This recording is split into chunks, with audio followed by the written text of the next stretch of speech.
Hello, everyone. This is Thermite. That's Zaku. Zaku, say something. Hello. And this is Damage. Hello, everyone. And this is our podcast on Alita Last Order. That is not. Hello, everyone. That's not the name of the series. It's Battle Angel Alita Last Order. So, let's start this off by saying, well, we've all read the original series. What were our thoughts going into Last Order? Well, I had read not only the original series, but also the original ending thing. Yeah, I was quite flashed with that. I was like, how can this be? How different can this be? And well, first off, I didn't even realize Last Order existed until after I had finished reading Battle Angel Alita. So of course I was like, oh, okay. Yeah. It's it was a confusing time. Understandably.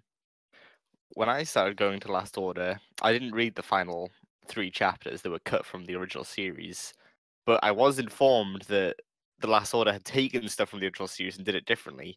So when I was first reading it, I was thinking, how is this different from anything else? And I didn't understand it was those 3 chapters that were cut away. So I had a confusing time going into Last Order. Well, I had asked Zaku specifically. I see that there are 3 chapters at the very end of this that are, they were titled in the English release as Another Battle. And I was like, oh, well, should I read these? Shouldn't I? And I asked you, and you said specifically, you can read those. It's fine. And another battle to me was so definitive of an ending that I got extremely mad at you because I could not see how in the world Last Order wouldn't just do the exact same thing. I do have to apologize though, because I remember specifically saying, I'm pretty sure it's on video, that there is no way that Last Order doesn't, repeat the same things here. There's no way these aren't in effect spoilers. I'm so mad at you. You are the worst human being to ever live. All right, so now we have a few segments based on individual characters. This isn't a full scope of like every single character of the series. It's just characters who would be better served by talking about them like in one chunk as opposed to talking about them like throughout the arcs. And we probably will talk about them throughout the arcs. So to start off, what are our thoughts on Alita? A big order considering she's, the main character. She is Is the Last Order though? Mm. Thank you, Alita thanks. I'll be here all day. Yes, thank you, Zaku. Alita is a great protagonist. I really like her as a protagonist, especially having how rare it is to have a great female protagonist in Oh a yeah. manga series. I cannot think of a female character in the series that has the same character development and level of like agency that she does. She drives the plot forwards. It's very refreshing. Yeah. Oh yeah, she is a karmic tornado. She is single-handedly responsible for 90% of the plot developments in the entire series that are, well, plot, not necessarily story developments that are going on. Because of course there is a massive amount of backstory and just other world-building stuff going on all around the pyramid of the story. Yeah. Yeah. In the But context Alita of the itself, story, I was gonna say, in the context of the story, Alita is essentially an outsider. She comes in and everything starts to revolve around her, and it doesn't feel forced. Yeah, I And totally that's one agree. of the oh, best things about her. I also appreciate that the story never pigeonholes her for the sake of the story. Like there will be times, like the ZOTT, for instance, where she is doing, kind of one thing for a lot of the time, but it never feels like she's forced to do it. Or like even with going back to the original series, the fact that she was a tuned agent, that could have been like an entire series of its own. But she's just a tuned agent until it no longer suits her, and then she skedaddles. but yeah, it's really interesting to see her develop from definitely like someone who behaves like a teenager to someone who behaves like an adult. She's very flexible. She can suit pretty much any role in the series. She's comedic, she's dramatic, she's kicks ass. It's great. Yeah, she's a cat. She's a bird. Is that a bird? Is that a cat? No, it's Battle Angel Alita. What are your thoughts on her, Thermite? Uh, I think she is legitimately one of my favorite protagonists. Like, even reducing the scope just to Last Order specifically, I, I love everything about her. I love especially the fact that it naturally follows her in a way that I don't think many other series can. Like with another series like Naruto, for instance, when we follow the main character but he's not doing anything of value, it feels like filler. It's like, oh well, this doesn't really need to be happening. But with Alita, everything that happens to her, even if it doesn't drive forward a specific plot, like whatever's going on with Nova, like it's still interesting to see what she does. It really does feel like everything is focused on her, and if she decides to go and like, play the slots for 2 volumes or something, that's fine. Yeah, it's fine to watch Alita go and rescue some war orphans for a few chapters because we're just following her story. Mhm. Doesn't feel like it's detracting from the main plot at all. Don't worry about any pauses, I'll just edit them out. They won't realize it's happening, except for this, because we're talking right now. I'm not going to edit this out, most Thermite, likely. shut the fuck up! Oh no! They know too much. This is getting way too meta. Just like a certain other character. Zechs. The most meta character? Shut up, I was fishing for a segue. Zechs feels like a play on the traditional shonen protagonist. He's loud and dumb, and he has Luffy powers. Yeah, definitely. I think Zechs is insanely interesting and cool. He Yeah. is like my favorite character in this entire manga. And I feel like it comes from the fact that he has like pretty much the same starting point as Alita. Like he's been made with basically all the same specs and ideas as Alita in mind. He was one of the Tune agents originally, but then he really developed himself, both again in the whole Alita way of the mind, the body shaping the mind, and vice versa. Developed himself physically and mentally into a completely different person. And I find especially interesting the idea that Zechs is built. He's an android. He's built on the same exact specs as Alita initially. So it's not that he's actually stupid. He just doesn't want to think about things. Yeah. And I really do like that near the very end, when we learn like his response to Alita telling him, "Oh, by the way, like I don't have my brain. It's a brain biochip." Like his response is, "Wait a minute, that means we're literally the same. I also have a brain biochip based on Alita, exactly like you. There is no difference between us." Yeah. Like, where is my inferiority complex coming from then? But yeah, I really do appreciate that his arc is always like a step or two behind Alita's. You can still like draw parallels between the two, but it's usually like what Zechs is going through right now can be related to what Alita did like 3 or 4 volumes ago. I Oh think that's yeah. just a neat concept for a character. Like he is a foil to her, but he's a foil that's always lagging a bit behind. Yeah. Although even at point, people like Zechs is a lot more initially likable, and not only just in his behavior, and not only to like outside maybe, but also to the characters inside the universe. And you can really feel his development. I think the most, like the way they drifted apart in development, the most in the scene where he is like a leader. You never fucking trust your comrades. Do you even care that we're here? Yeah, I think what helps make Zechs likable, like early on, is that they quickly turn him into a chibi character for a lot of the series, and it just works. Mm-hmm. The design is so good. And even that, like, thematically works because he's using something that Alita left behind. Like, that monitor is the same monitor she used as a Tune agent all the way up until, like, the last volume or so when it got fitted with, A Fizzroy body. yeah, a Fizzroy body. But up until that point, he was literally using her, her left behind tech. There are many layers to it, and I don't want to call it inferiority complex. It's more like just, what would you call it? It's not idol worship. It's like, it's a rivalry with someone who doesn't see you as a rival. Idol rivalry. It was more like sort of the M. Bison type of rivalry, you know? Mm-hmm. To you, the day you fought Alita was the most important day in your life. To me, it was a Tuesday. Zechs really comes into his own character when he isn't like entirely focused on surpassing Alita or rivaling Alita. Mm-hmm. That really feels like an early series thing. He really grows into his own character. Yeah, That's probably the best. like later on in the series, there's a lot of talk about like men and women and the differences between them. I think that Zechs works really well as the male main character slash the person who gets to like explore the masculine side of the series, whereas Alita more or less touches on the feminine side. With the interesting touch that no one even, like, mentions, like, no one ever calls out that Zechs switched bodies from a more, female-looking to a more male-looking body. No one ever actually points that out or mentions it at any point. I think that's pretty cool considering the world of Alita. Like, the series never directly states it, but there's a lot of acceptance for non-humanoid bodies in the series. Or like just if you don't have the money for a realistic looking like android body, you can get a more wonky looking one and no one really seems to care. Yeah, and now that I think about it, like, one of the big reasons why he switched that body is probably just because the mechanic had one lying around, and he only had that one lying around. Yeah, when I read the series, I never thought that Zechs's thing of getting a male body was him coming out as male. I thought it was like he just didn't care about gender. It just wasn't Yeah, on his like Mhm. interest list. yeah, He's like it's male very body, whatever. utilitarian.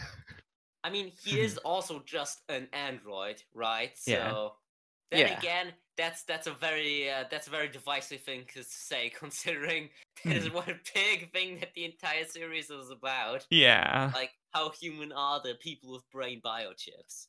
But yeah, I also saw it as sort of an analog for how Alita just sort of stumbled into getting the Berserker body in the original series. Like in the same way, just through his own tiny little karmic vortex, Zechs was able to get the Fizroy body. Right. yeah. The which, yeah, as we pointed out earlier again, is just gives him fucking Luffy powers. It's a very interesting fighting style, seeing him blow up like a balloon and then shoot out his fist at a Yeah. distance. Yeah. It's very interestingly different from the way Luffy fights, despite being more or less the same ability, and also being like about as cartoony. Yeah, I think its core difference is very much like that they're just very different series, and the idea behind it is a bit different because, like, Luffy is just made of rubber, whereas Zechs is also, but the entire idea is that he has a fuck ton of just liquid stuff compressed into him somehow, Yeah, like when the and series wants that's to use the power of the Fizroy body, they usually talk about liquid dynamics, whereas with Luffy, it's usually like, oh, by the way, I'm made of rubber. it's definitely a little more sci-fi than with a One Piece explanation of, oh, how come he didn't get burnt by that fire? It's because his soul burns hotter than fire. Though, to be fair, Alita does use a lot of it's sort of it uses sci-fi the same way Star Trek Next Generation used sci-fi. If it needs to be basically magic, it will be basically magic. That is definitely also true, though. Yes, Mhm. there's a lot of author comments and a lot of words in it, and I think I really gonna need to comment that as once we get to the Cognate Arc. Mhm. There will be some opinions. But for now, I think we can't afford to talk about Zechs a lot longer since he'll inevitably come up again. So let's move on to Toji. Uh, Okay. okay. Let's move on to Toji, I guess. Sure. Toji is a great rival character to Alita. Mhm. Physically speaking, he is the complete opposite of Alita. He Yeah, has an organic brain. He has an absolutely massive body, and he is an he's got an absolute equally interesting unit. fighting style. Mhm. He really is. It Look really at the helps. I size of think. that lad. Yeah, I think their rivalry is really helped by the size difference. Yeah, it's very Yeah, striking. Yeah. I love the entire cyborg aesthetics, which is Mm. I think my favorite representation of why I love it is that one volume cover where all the space karate forces are like portrayed as like a metal band. Oh my It's gosh, just like yeah. that is what I love. All the cyborg design can very well be described as just metal album cover cyborgs. It's very fun. And I really like the parallels between. And correct me if I'm wrong when I'm saying this, but throughout the series, Alita has always had a heart. She's always had like the will to help people that she comes across, especially like her friends.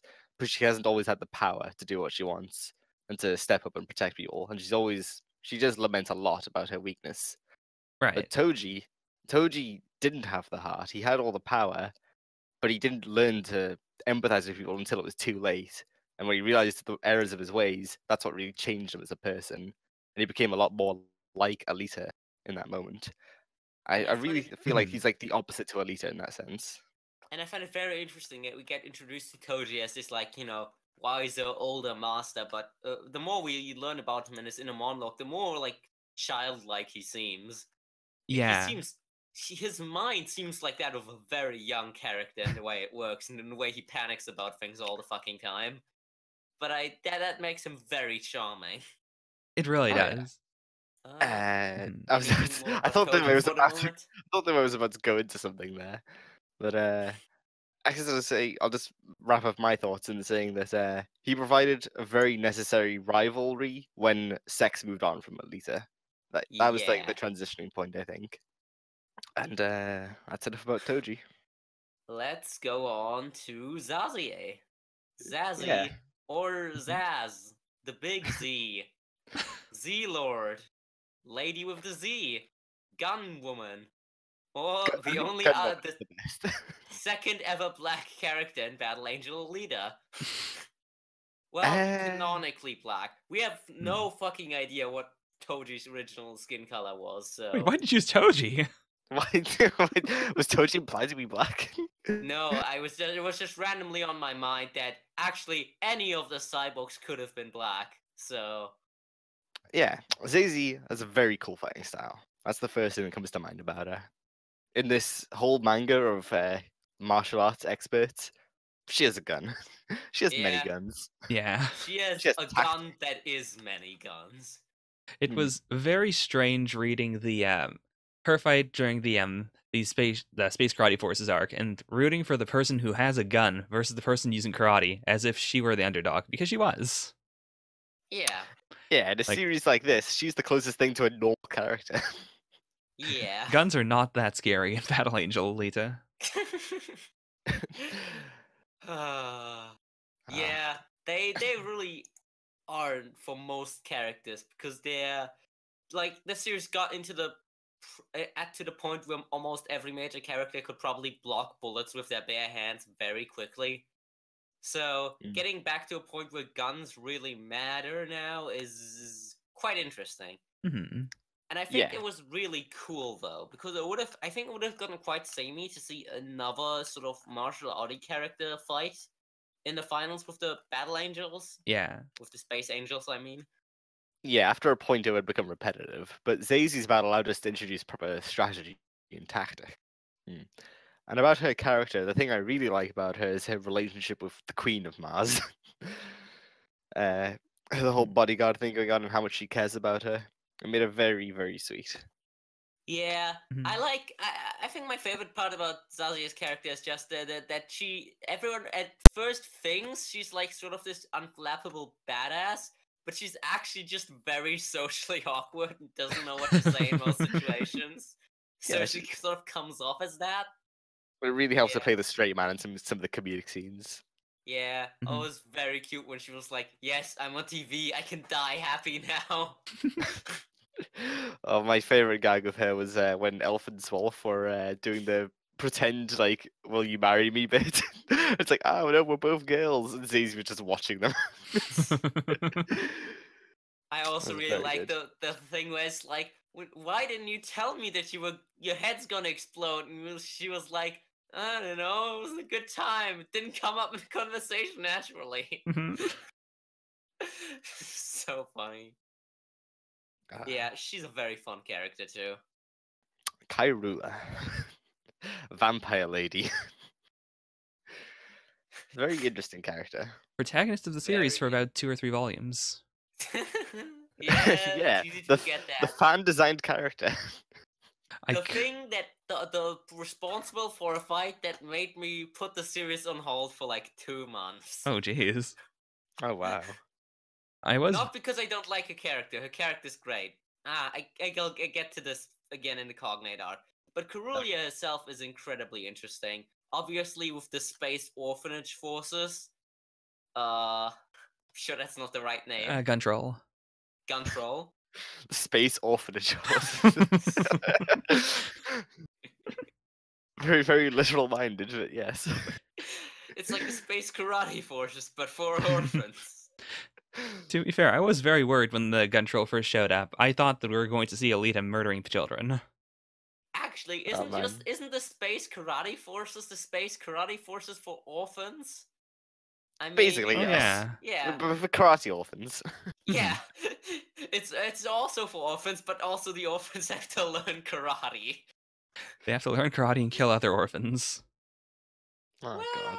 Well, no. Remember, Toji got in Depends. trouble for the idea of not killing orphans. Well, yeah, but Toji's also running this shit now, so.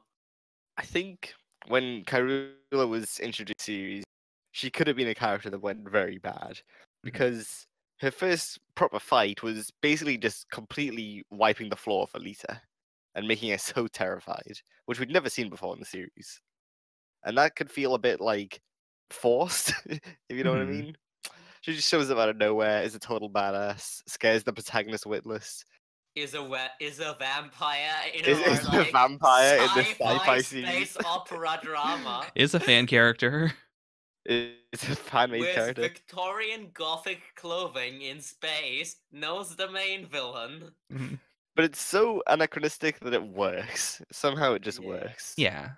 The fact that she's not a cyborg in any way, and yet she can totally fight cyborgs just with swordsmanship. It's Yeah, really cool. It with is. swordsmanship and seeing the future. That too. It is also really nice that in a series that involves a lot of incredibly powerful martial arts, we were able to have a character who is not a cyborg but still uses traditional martial arts, and it's like, oh yeah, martial arts are just that powerful in this world. Yeah, and I really love how Battle Angel Alita handles cyborg martial arts. Like this weird mix of like sci-fi concepts, religion, and like philosophy with like these classic like sort of very manga-y concepts of like ki and stuff. Mhm. It's very interesting because you very rarely see anything that has cyborgs tap into ideas like ki, because it's like, oh well, that's like because of the natural human body, and the fact that it's all about stuff coming like from the mind rather than just the body is very interesting. Yeah, I brought it up specifically because I thought the Cognate Arcs fighting was a lot, like, it was interesting because A, we had normal humans using firearms again. It was very post-apocalyptic.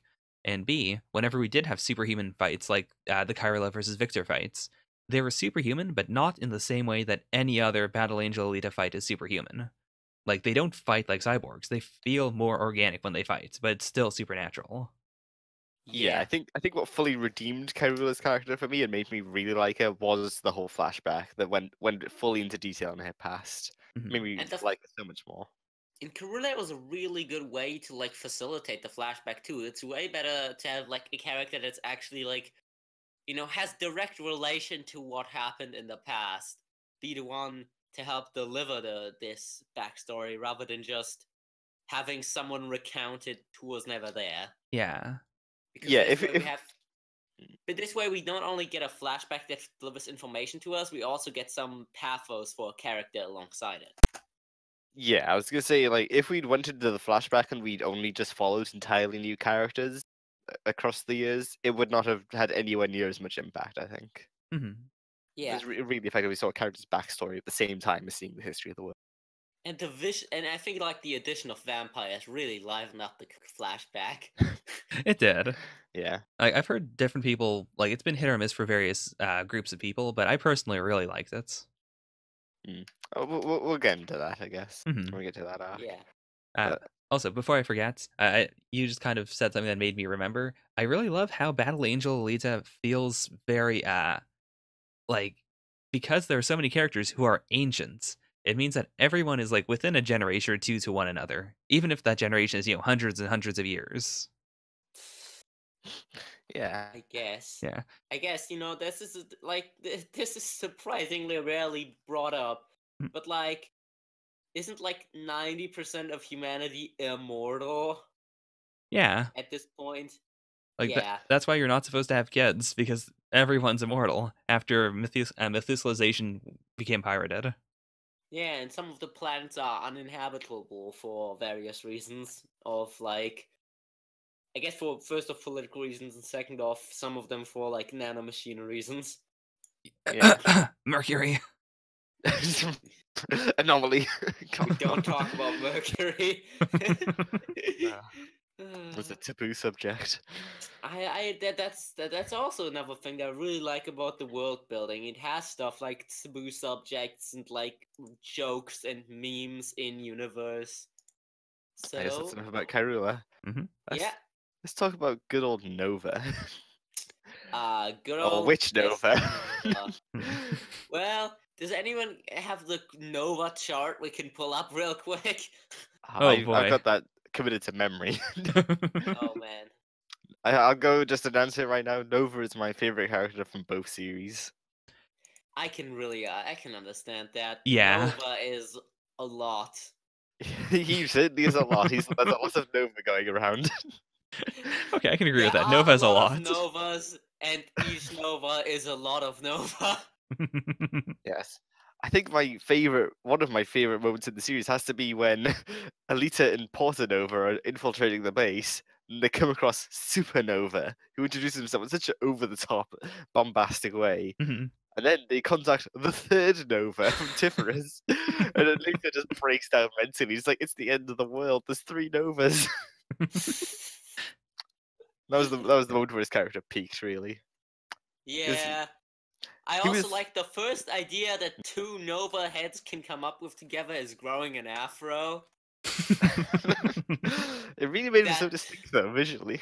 Yeah. yeah, I really like that. That like it really like his original hairstyle is already so exaggerated. Like this fucking like frilly ass disco Nova dude just really makes him stand Mm. out from regular Nova. It's even more crazy. Nova was already such a prominent part of the original series that I couldn't see where his character was going to go going to the sequel. I thought, is he just going to be killed off by Trinidad? Is he not going to be relevant anymore? Instead, he upgraded Nova. With the whole Yeah. introduction of Supernova and the many different Novas, it really Nova. changed his character arc. Yeah. Many different Nova. Thank you, damn it. Yeah. Yes, the many Nova. Deste Nova. Yeah.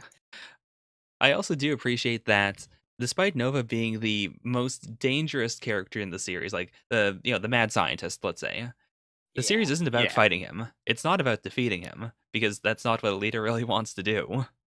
No, his whole role as the central antagonist was at the end of the last volume of the original series. From then on, he became somewhere between a side character, a sometimes ally, and a sometimes enemy. Mhm. He's a Yeah, really that's perverse the thing. role.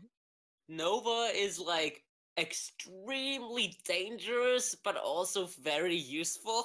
So people have to keep him around. Yeah. It's also just difficult to deal with him.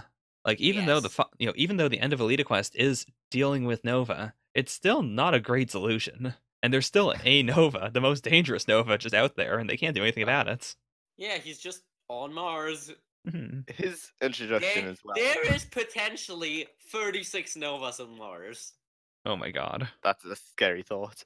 But his introduction felt like such a shonen villain moment where you reveal not only do I have 2 brain chips, I also have elite hacking powers like Trinidad. I can do whatever I want. And then he gives the metal horns. Fuck you, bitch. I Yeah. can hack you.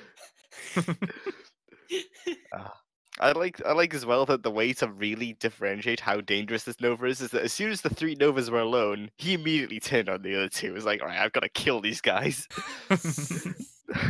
Like one Nova said, how about we all just continue our own way, visualizing, from our each perspective. He's like, that's a good idea. Kill. Mhm. Yeah. Uh, It's very much that he's not only smarter, he's way more unstable than the other Novas, which is saying something. yeah. it's really, really saying something. And Oh my. Nova is such a fucking distinct design too with those glasses. Like, he's Mhm. such a standout character design. That sadistic smile, the glasses, the afro. Yeah. It's all really good. Of the Novas, I think Porta Nova doesn't get the most love, but he is one of the top tier Novas. Portanova is the closest to an actual ally of Nova in the series. He Mhm. not What by about choice Decoy exactly. Nova? Yeah. Decoy But Nova is the ally. we don't talk about the decoys. They are not true Nova. I keep forgetting every time how Nova X even appeared. Like, like they always burned him, but somehow while he was being burned, he reprogrammed the stereotomy, or it was automatic. It was like a Yeah. safety It measure. was set so that after a certain amount of deaths, it would create a actual Nova and a decoy Nova. And what they burned was the decoy Nova. So Nova X managed to be born safely. Oh, okay. Mhm. And then it just Yeah. kept on producing decoy Novas because decoy Nova was dead. It really wouldn't be the same series. Even if he's not like the central antagonist and everything, he's still such a good Yeah. presence throughout the series. Yeah. He represents a lot of what Battle Angel Alita is about, with his crazy speeches about like karma and science and like, oh no, it's fine. I was just cutting clones of myself up, guys. Jeez, Like- don't worry. Like, there's a lot of themes in the series, especially Karmatronics, that I don't think the series could have possibly related without Nova. Because, like, it's a very important part of the series, and I think that it really, like, it works to, instead of trying to lace it into a bunch of other people's talks and conversations, we just have shots of Nova sometimes where he rants about it. Like, there's Yeah, something to be because Nova said for is that. also genuinely entertaining outside of just being an exposition machine. Although I guess it's not really exposition, because Karmatronics, while, you know, the exact details of how Karmatronics works aren't exactly, like, plot relevant, basic explanation of it would be enough to understand the story that's happening. It's really a lot of, like, you know, what the world is about and how it works, and that's what makes it cool. Yeah. I guess it's more that if it came from anyone but Nova, I would think of a lot of the things that Karmatronics does as more of an asshole. But because it's Nova, I I'm guess. willing to accept it. Yeah, because it portrays it as a scientific theory in the. That's why it's a lot better. Okay. All right, and that brings us to our main antagonist of Last Order, Trinidad. Trinidad is also a lot. He's at least 3. Maybe 4. He never did become Quattro. I know, he set that up so well. I thought it was going to happen. But then again, since he introduced himself as Trinidad, I guess he felt that was a cool enough name, but he didn't really need to go through with the upgrade. It is a really cool name. Yeah, Quattro is kind of like the odd one out, because Penta or Hexadaddy would be cool again, and I feel like Quattro Daddy is just kind of awkward to say. Yeah, like I feel like if Supernova upgrades himself, he's gonna upgrade himself with 2 more chips, not 1. He wouldn't step on the Trinidad But spot. the chips are hexagonal. It'll be kind of hard. Actually, no. You can fit them in relatively neatly. Yeah, it just He's got a big empty space in his head. Yeah, you get symmetry problems once you add the 5th, because if you just add 5, there's no way to get a symmetrical thing going. Yeah. Yeah. Which, having a non-symmetrical brain would be really upsetting. So how I do don't you feel know. about Trinidad as the main antagonist? In comparison to, like, say, other main antagonists of the series, do you think he did his role well enough?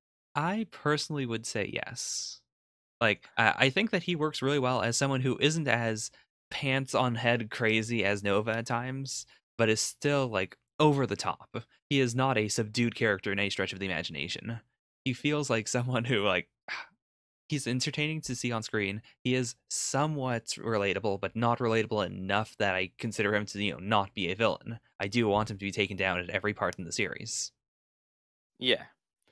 He really set himself up well in his introduction, first of all. He made you, like, the good impression of how powerful he is, of how he dismantled pretty much everyone in one, and also made him really hateable by making Alita kiss his boot. Yeah. That's the really defining moment for his character. Interestingly enough, he's also one of the only, like, main villains I can think of who is not in love with Alita in any way whatsoever. Oh yeah. Yeah, it's a pretty interesting bit. Yeah. Although that's thematically a lot more original Battle Alita thing than it is a Last Order thing. Yeah. Well, but I think Mbadi is cool. I wouldn't call him my favorite in any way. I feel like he facilitates a lot of really good scenes. Yeah. Like, the scene of, like, this fist will stop, it won't hit me. I love that scene. It's really good. Yeah. This is like one of my top scenes that I would love to see animated. There's a whole 2 minutes of her fist approaching him as he's just ranting on. Glorious slow motion of just back and forth and, like, panning shots all around them. Dramatic music blasting in the background. That would be awesome. Yeah. I think what really makes him work as a main antagonist is not one that can be directly fought against. You can't really have any battles with him outside of cyberspace. And that's what makes him like last throughout the entire part. Because otherwise Alita would have knocked his head off in the first 5 minutes. Oh yeah. Oh, definitely. His lead hacking powers are a key thing that allow him to like be a threat throughout the series, no matter how powerful the cyborgs get. He also does a good job of establishing other threats, like throughout the entire ZOTS, which I think is a nice thing to do because, like, I feel like a lesser series would have just had, like Zechs, for instance, just constantly lose to random people in order to establish how powerful they are. Whereas instead, we can have Embody freaking out. I think that works just as well. Like, and it's interesting that it works just as well, and yet I haven't lost any faith in Trinidad as a powerful person. Oh no. Like when he freaks out, it's not enough for me to go, okay, well, it's ridiculous. Of course he'll freak out over everything. It's just enough that I will always look at something he's freaking out at and go, oh, that's real dangerous then. Yeah, I think we could say that like the two other overarching antagonists of the part are Zekka and Supernova. Both of them were brought into the series by Trinidad, essentially. Zekka was invited directly to be on his team, or the Space Karate Forces team, and Supernova was essentially created by Trinidad by offering Nova the chance to work for him. That's a pretty good thing, I think. Mm-hmm. He does a lot of facilitating. Like, the more we talk about it, the more I realize that he really does pin the entire series together. Like, he's also the reason why we care about Caerula to an extent. Yeah, and he gets murdered by Caerula. Mm-hmm. He's also the reason why Nova exists. By the way. Yeah. Like, the whole gene project, wasn't that Trinidad's creation? Because he wanted geniuses from... No, I think that that predated him. That predated him. That predated him, but he still feels like the one in control of it, essentially. And he is the one that, harvests those geniuses when they get up there. Oh, yeah. The Genius Project is also such an interesting facet, because it's like, like, it says something about the moral fiber of all of the ruling class that has been kept going, even though almost all of the geniuses are like responsible for heinous human rights violations and mass murders. Yeah. Yeah. It's also nice that he tends to be the calm person in most groups, like when he's not specifically freaking out. Like, I'm thinking specifically of the our first meeting with all the world leaders, where everyone's trying to psych out the others, whether it's by eating babies or flaunting those dope, boxy robot bodies. And he just doesn't take the bait for any of them. He's really in his element in the political side of things. Yeah, as long as no one objects with him. And when everything breaks down at the end, I guess people just ignore him because he really fulfills his role as an antagonist, and then it's over for him. Alita doesn't seek him out and try and kill him. It's just one loose end that Caerula wraps up. Yeah. Yeah, like nobody really cared about Embody. Like they didn't like him, but no one was like swearing revenge upon him.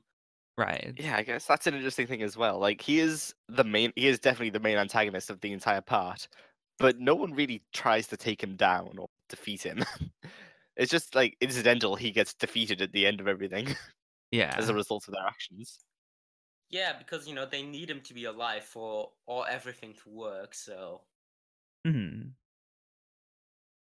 And once they won, they really didn't need him to be alive. That's the point where it ran out. Yeah. Yeah, and at the point where they won, they don't care. They got what they wanted. Yeah. So overall, I'd say he was a good antagonist for the part, and that's really the final note. And speaking of antagonists, we have the last of the three big antagonists we mentioned, Zekka. Yes, Zekka. Oh boy. Zekka is very interesting. What to say about Zekka? The epitome of manliness. The epitome of manhood. You're completely right. I would buy everything in the Zekka brands on Venus. Would you though? Yes, I would. I would be sitting right now in a Zekka chair with a Zekka bench, a Zekka computer, drinking Zekka beer. Mm-hmm. That's a very weird concept. That whole just using his DNA to create furniture. Like, what is the point exactly? Does it make stronger tables? I mean, we all saw Zekka. I would buy Zekka products. I guess, yeah. As long as you know who Zekka is. I guess, but like I don't know. I think karate is pretty popular in the universe, judging by the fact that there's multiple karate federations. I feel like this is definitely the type of fan product that makes the actual person you're a fan of upset when you buy it. But I feel like a lot of fans probably don't care about that kind of stuff. Well, that's disturbing. Hmm. Uh, Well, speaking of yeah. disturbing things. Zekka, we can't mention Zekka though, without also mentioning his Tunpo. Tunpò. Ah, Tunpo Tunpo is a great character. He didn't have as much of an impact in the series as Zekka, but I do feel like they come as a duo, as a combo. Yeah, he has more of an overarching influence with Toji's plotline Mhm. and the various mentions and like flashbacks we get of him. It's really nice to see him being built up, and then he actually comes and fulfills everything he's been hyped up to be, and surpasses it. Oh yeah, he's really cool. I love to see the other like point of this whole karate mindset coming to light. What to say? I think Zekka specifically makes such a good direct rival to Zechs. Yeah, when he gives him the tip about how to stand still, but also supersonic speed, and it just feels like he's boasting, but really there's truth behind it. Yeah, and he's like, "How old are you, kid?" And he's like, "I'm 2 years old." They really have something between a rivalry and a student-master relationship, even if Zekka wouldn't admit it. Definitely, Zekka with his whole "I don't take students" thing. Tunpo knows. Tunpo knows. Tunpo knows the truth. Tunpo knows all I remember truth. you saying this. Tunpo feels a bit like a Deus Ex Machina, but he's so charming. He's so good about it. Yeah. Mm-hmm. When he It really shows up feels and it's like, Zekka, can't you see? The dragon was capitalism all along, Zekka. What you should have been training to punch was the bad economy. I do appreciate that when it comes to karate, everyone has an opinion. But like, for instance, like with Karma and Alita, I feel like when Nova says something about Karma, we're meant to take it on face value, like that's how the world really works. But when it comes to karate, everyone's opinions are their own. Like as much as Tunpo said, "Oh, the real evil is capitalism," I do think that wasn't necessarily correct. I think that Zekka's Yeah. choice of, well, actually, karate is murdering people, is also it's valid. Yeah, the master was very cryptic, and the master, seen by the fact that he was like, "Now, my students, toss me off this fucking cliff in a ritualistic suicide," seems a lot more like the type of person that would be with Zekka actually, on that one. He didn't tell them to toss him off. He jumped off himself. Yeah, he turned to them. He said, "You invent this technique. You invent this other technique," and then he just fell over and presumably died. Well, no, they shoved him. They both had their No, hands no, out they straight didn't. forward They for the tried. final No, panel. exactly. They were trying to catch him. They were trying to stop him falling Yeah. off the cliff. They weren't pushing him to his death. Yeah, I'm pretty sure he killed That's himself. That's ambiguous, I guess. It's not ambiguous. He threw himself off the cliff, and they tried to stop him. It's ambiguous. It would be really dark if they said, "Right, train these techniques," and then they pushed him off the cliff. That's what it was. I'm pretty Look sure at that's it. not correct. Look at it right fucking now, damage. I swear to fucking god. That's what it looked like in the manga. Viewer, you decide. Yeah, it's up to the viewers to decide the truth. I like as well that their ultimate techniques were complete opposite to each other: the antimatter fist and the matter fist. Yeah. That was good. Doing pretty much the two ultimate extremes you can do in a martial arts fighting series in sci-fi. Yeah. Creating a black holes and creating antimatter through Yeah, and creating big craziness. explosions and creating big implosions. Yeah. Which is ultimately like the ultimate in like a martial force. And I love this whole idea of like the mix of like, did he achieve Buddhahood? Is this really his spirit leaving his body, or does his body somehow become all weird because of this weird fucking quantum rippity doodah in his body? They do keep it very ambiguous. Yeah. I guess we should now go into any minor characters that you think are worth mentioning. Yeah, there's of course everyone's favorite Jack Gerambo. The greatest commentator of a fighting scene. He really added so much to the series. He had a brave spirit. I'm glad that he turned out okay at the end. Yeah, and Man, who else? There's of course the engineer that made the Fizzroid bodies. Also, very incidental, very fucking important to everything that's ever happening. Hackathon, the king of robots. Cool. I like the Robot City thing. It was Oh, yeah. not. They could have spent an entire arc on the whole Hacker Boy Robot City thing, but he was really just there to be set up for later in the story. Kind of a slight problem with the early parts of Alita between like Tiphares and the ZOTT. There's like at least 2 volumes there that are just set up for the ZOTT. Yeah. Yeah. I'm glad they didn't spend too much time on the whole Robot City bit, but it was nice to see. I think the execution could have been a bit better because it is vitally important that we know that, for instance, mythicalization exists. The person who did that is still alive. He's helping Alita. That's where Zazie is introduced, the Queen of Mars is introduced, Mhm. Toji is introduced. Yeah, like There's a lot of shit that happens there, which is like I think it's at least 3 volumes, but it's basically all set up, and it would have served it well if it was its own entire little arc with like a beginning, middle, and end, rather than just being all built up for another arc. I do agree with that. I think it's probably the weakest part of Last Order. It's still good stuff, but it's yeah, it's not the best. It could have been done better. Anymore, there's Who else Elf is as that? well. There's Elf and Zwolf. Very goofy characters. Right. Characters I with appreciated very that. terrible outfits at some points. Yeah, not a big fan of those designs. Even I like liked them. I like bunny girls, but I didn't like those bunny girl designs specifically. Same. Yeah, they're very weird. So, They made up with their personalities. It there does. was uh, there was the Killer Clan forces with Mr. Sea of the Mind. Oh, the entire Starship Cult arc was very good. There's of course the Gun Troll crew. Those are also pretty likable characters.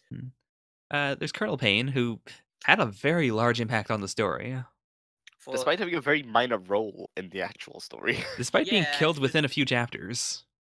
he I was think in the killed. first chapter he was introduced. Yeah, He he was died. basically immediately murderized. But it was interesting that he was chosen to be like the embodiment of all of Alita's negative thoughts. It's pretty interesting. Mhm. Yeah, but like, who else could they have picked? You know, like. They could have gone the generic route and just had it be evil Alita in her minds. Yeah, but we have enough fucking evil or not evil Alitas running around in the series at this point, you know? Well, That we was That's just true. needlessly confusing. well we had enough Novas, and then we had far more Novas than we needed on Tiphares at the end. If it had been another Alita, you could fucking bet your ass that Alita would get her own brain biochip at some point and be running around as a separate person by the end of Last Order. That'd be an interesting thing to do. But yeah, Probably distracting from the point of everything as it happened in Last Order. there's Yeah. enough questions about like what makes a human without also including, well, are some negative thoughts also a human? Is depression a person? I do appreciate that. The very end of it is like, it's not that Alita, finally forgives herself or something. It's that Colonel Payne is literally ripped out of her by Tunpo while he leaves for another dimension. Yeah, that felt a bit unnecessary. Like we just could have had like no more Colonel Payne. Like, But I like that we had to have him be ripped away. or like, it was a final way to hammer in the idea of, imagination can do everything. It even created Yeah. a sub-personality of Colonel Payne in Alita's mind. That Oh, wow. got a lot less intense as the series went on. Like at the beginning, he was in his full-on, basically Nazi code, and then later on, he just kind of sort of hung out in a library in like a sweater. Very, very interesting what happened with him. So, any more minor characters? I don't think so. I guess if there's any, we'll just cover them in the arcs. Yeah. I guess we should segue into the actual story.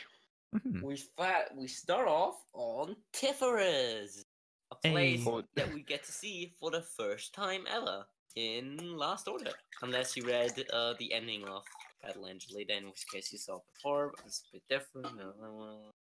But yeah, Anyway, nice intro. it was pretty exciting since like so much of the original series was, what do you think Tiphares is like? Like, God, it must be the greatest place in the world. It was basically an analog for heaven at certain parts with the way people talked about it. And then we find out the people in there are really no different from the surface people. Arguably worse in some Yeah. instances. Yeah. and it got really confusing how much people know about what's going on where in the universe.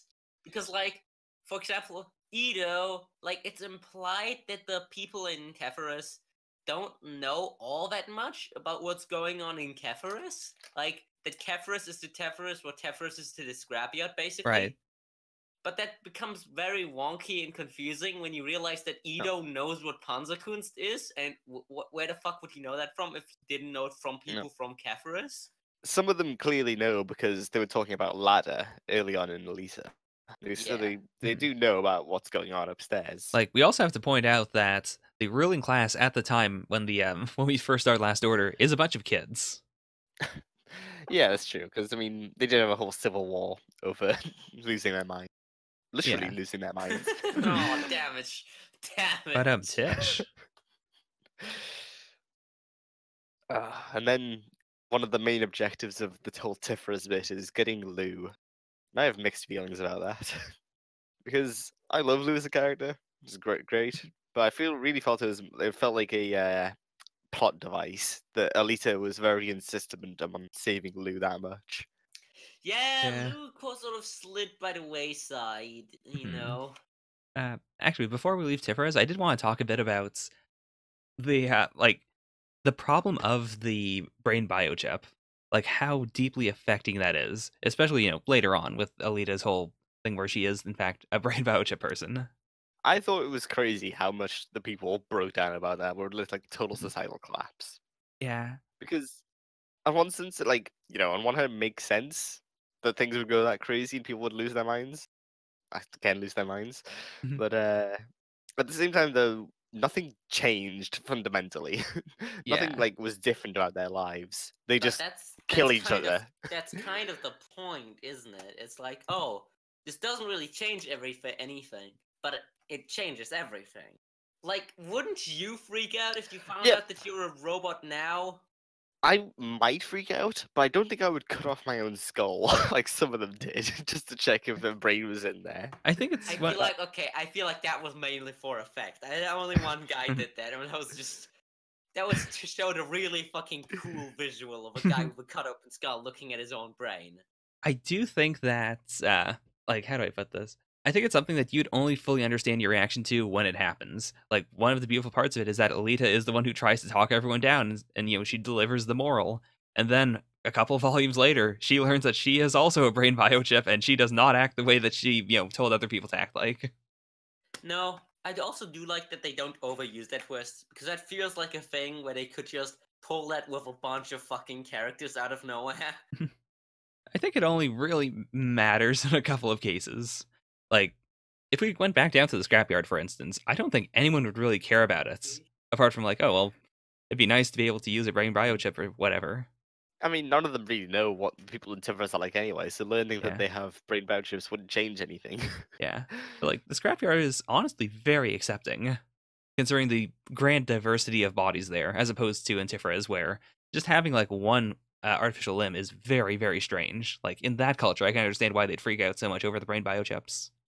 Yeah. Yeah. And I feel, and it's also very nice that they present like, oh yeah, like basically a lot of the universe has moved past cyborg technology. Like, oh yeah, cyborgs, but also we can just print new limbs. So why would we?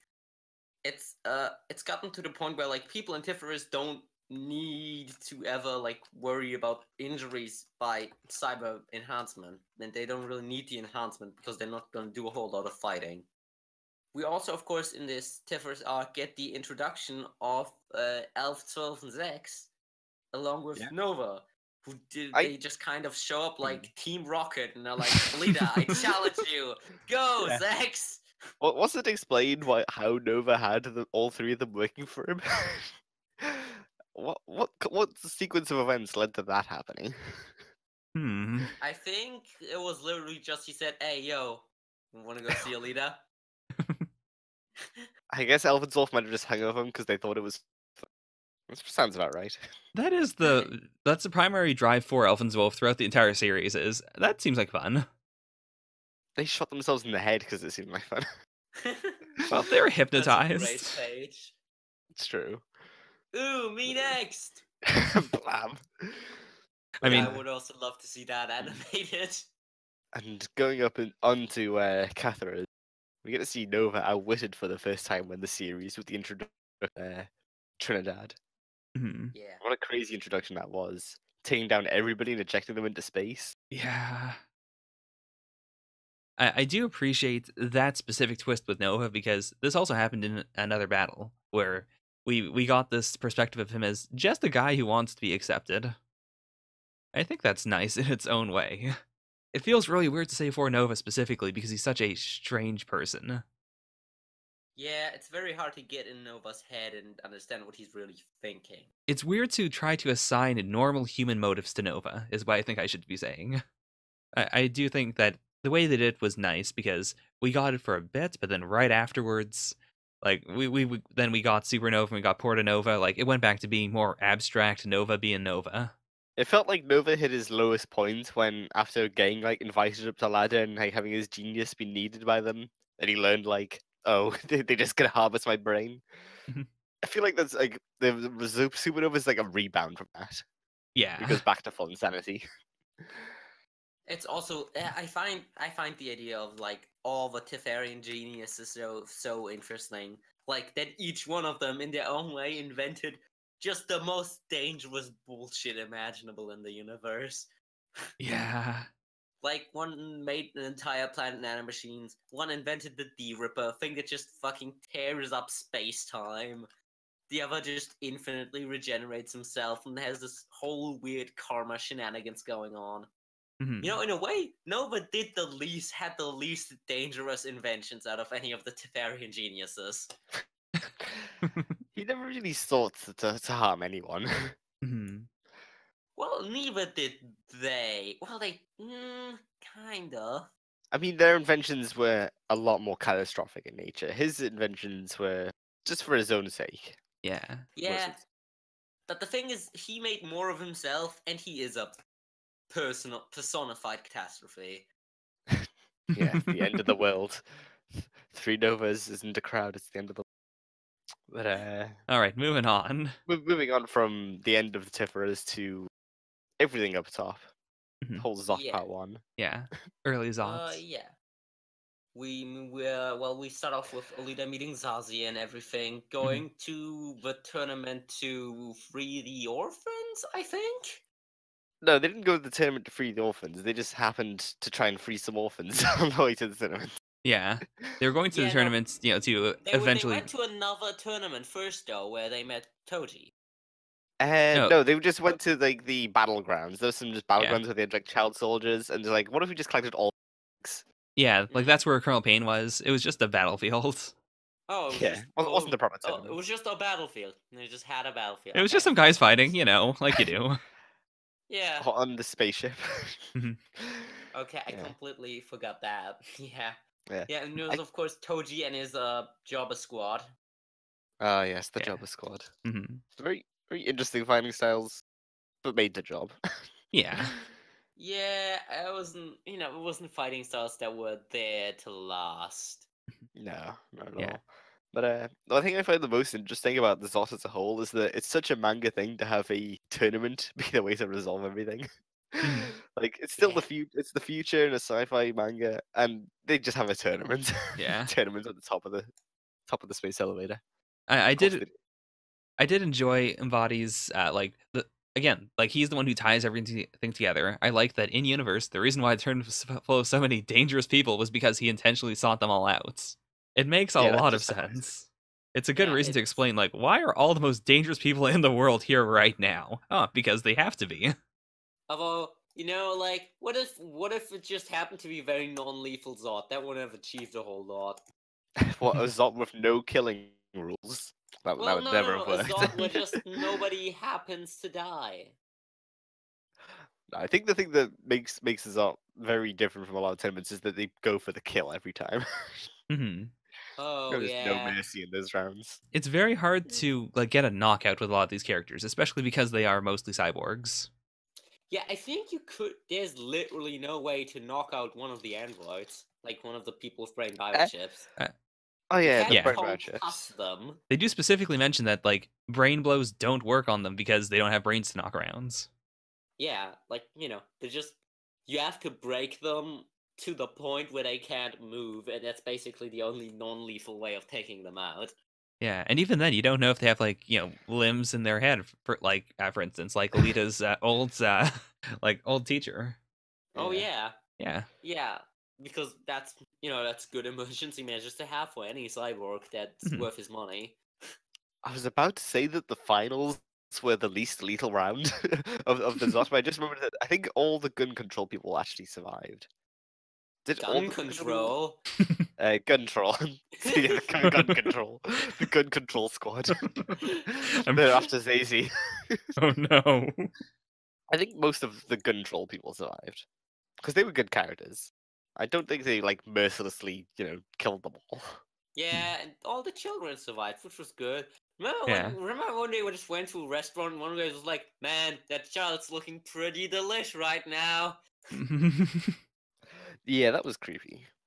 It was a really good way of introducing this idea that children are absolutely disposable in this world. Like running an orphanage in a sci-fi world in general is very commendable. Running an orphanage in a world where children have no rights and are at the very best appetizers, now that's heroic. And at worst, they sent warships after them. Yeah. That's a lot of stuff that happens, and then we get up to the ZOTT. We're in the ZOTT. Yeah, we're talking about the ZOTT. Don't try to transition into the ZOTT. We have never left the ZOTT. The ZOTT is half the series. Who was in the first? Control. Control, right. That's what we're talking about. I suppose the Caerula was the first round of the ZOTT. It feels like something that would have been introduced like before the finals or before the semifinals. Yeah, and this is like the fight specifically with Caerula versus Alita was like, I thought that fight was just getting hard to read at some points. Not because it was like badly drawn on pace, just because there was like at least 5 awful comments on every page. Don't you want to know about these Chinese martial arts? These so much Chinese martial arts words and philosophy words and sci-fi words that I couldn't understand a fucking thing they were saying. All the dialogue was 90% gibberish. It was just like getting really hard to stay invested. Which is funny because a lot of the times they were talking German. Yes. German terms. I'm German, by the way. That's why. But no, it was so. That fight made me just unable to keep reading for a while, and I put the series down for a good month until I picked it back up, just because it was so hard to make my way through that, and just couldn't convince myself to give a fuck anymore. I can understand that. It reminds me a little of the Motorball arc, which had a similar ratio of things happening to author sideline things explaining things. Oh no! But it wasn't. Motorball had way less. Oh yeah, this was more intense. At most once, every 5 pages, whereas Caerula had 5 fucking awful comments every single page. I don't think any of the other fights in the ZOTT this early on got a lot of focus. Not really. I think the next big thing to talk about would honestly be the P-Box mini arc, where the Space Angels are going to fight, but before that, Alita sneaks off. She grabs the P-Box. She goes on to go, grab Blue's brain. All right. Ah, yes, and she goes into cyberspace. Is that when she gets the Fata Morgana? Not yet. This is when she meets her old Panzerkunst teacher. Oh yes. She starts having flashback. She sees what she was like as Yoko. Yeah. It was a neat arc. It's not one of my favorites, mostly because I hate her instructor. Yeah, but I mean, I didn't like her instructor really, not as a person or as a character. I do get that he's meant to be repulsive. Yeah, I thought he fulfilled his purpose fine. He was very repulsive. He introduced some interesting Panzerkunst stuff. He was a good thing playing off the fact that the Panzerkunstlers probably weren't very nice people. I think it was that his design really fell flat. He didn't really come through as intimidating, cool, or anything. He was just there. Yeah. And to me at that moment, it felt like, oh, okay, this is one Panzerkunst user too many in this world. Is literally everyone who has ever learned Panzerkunst still alive? That's not the case, but at that moment, it did feel a bit much to me. Especially does not play a significant role. He shows up and he's an obstacle for Alita, but then he's defeated and he only shows up once later on. As much as I as much as I like the idea of Colonel Payne being introduced very early on and then dying in one chapter and then staying around as a Geist, I feel like honestly he and what was his name? He had an unpronounceable name, but Alita's former teacher could have been combined into one character that shows up twice. I was just thinking that, yeah. Yeah. What Well, if Colonel Payne was her teacher and you- he was the Panzerkunst expert? Well, you don't know what, like, there's still more to the series, so... That is true. In Mars Chronicles, there's a lot more stuff about Mars that comes up, so I feel like he wasn't entirely at liberty to use important Mars characters quite so liberally yet. I guess if there's, like, flashbacks on Mars, then... I swear, if he comes back in Mars Chronicle and he's got a six-pack and a big peepee, I'm going to be very mad. Why would he have a six-pack and a big peepee? You don't know what Supernova's into. I haven't read Mars Supernova took Chronicle. the head with him. No, we know what Normal Nova is into. Normal Nova was into little girls. Maybe he'll give him an Imaginos 2.0 body. Oh god. Oh no. why? Oh no. But Mhm. yeah, that's the ZOTT. The first half. Yeah.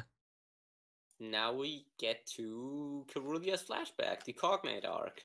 Mhm. Otherwise known as a spin-off of Alita for 2 or 3. Yeah, we just get a different main character with a different story about different people in a different time. There's... Well, it has a lot to do with Battle Angel Alita. Yeah. Just an entirely different cast doing entirely different things.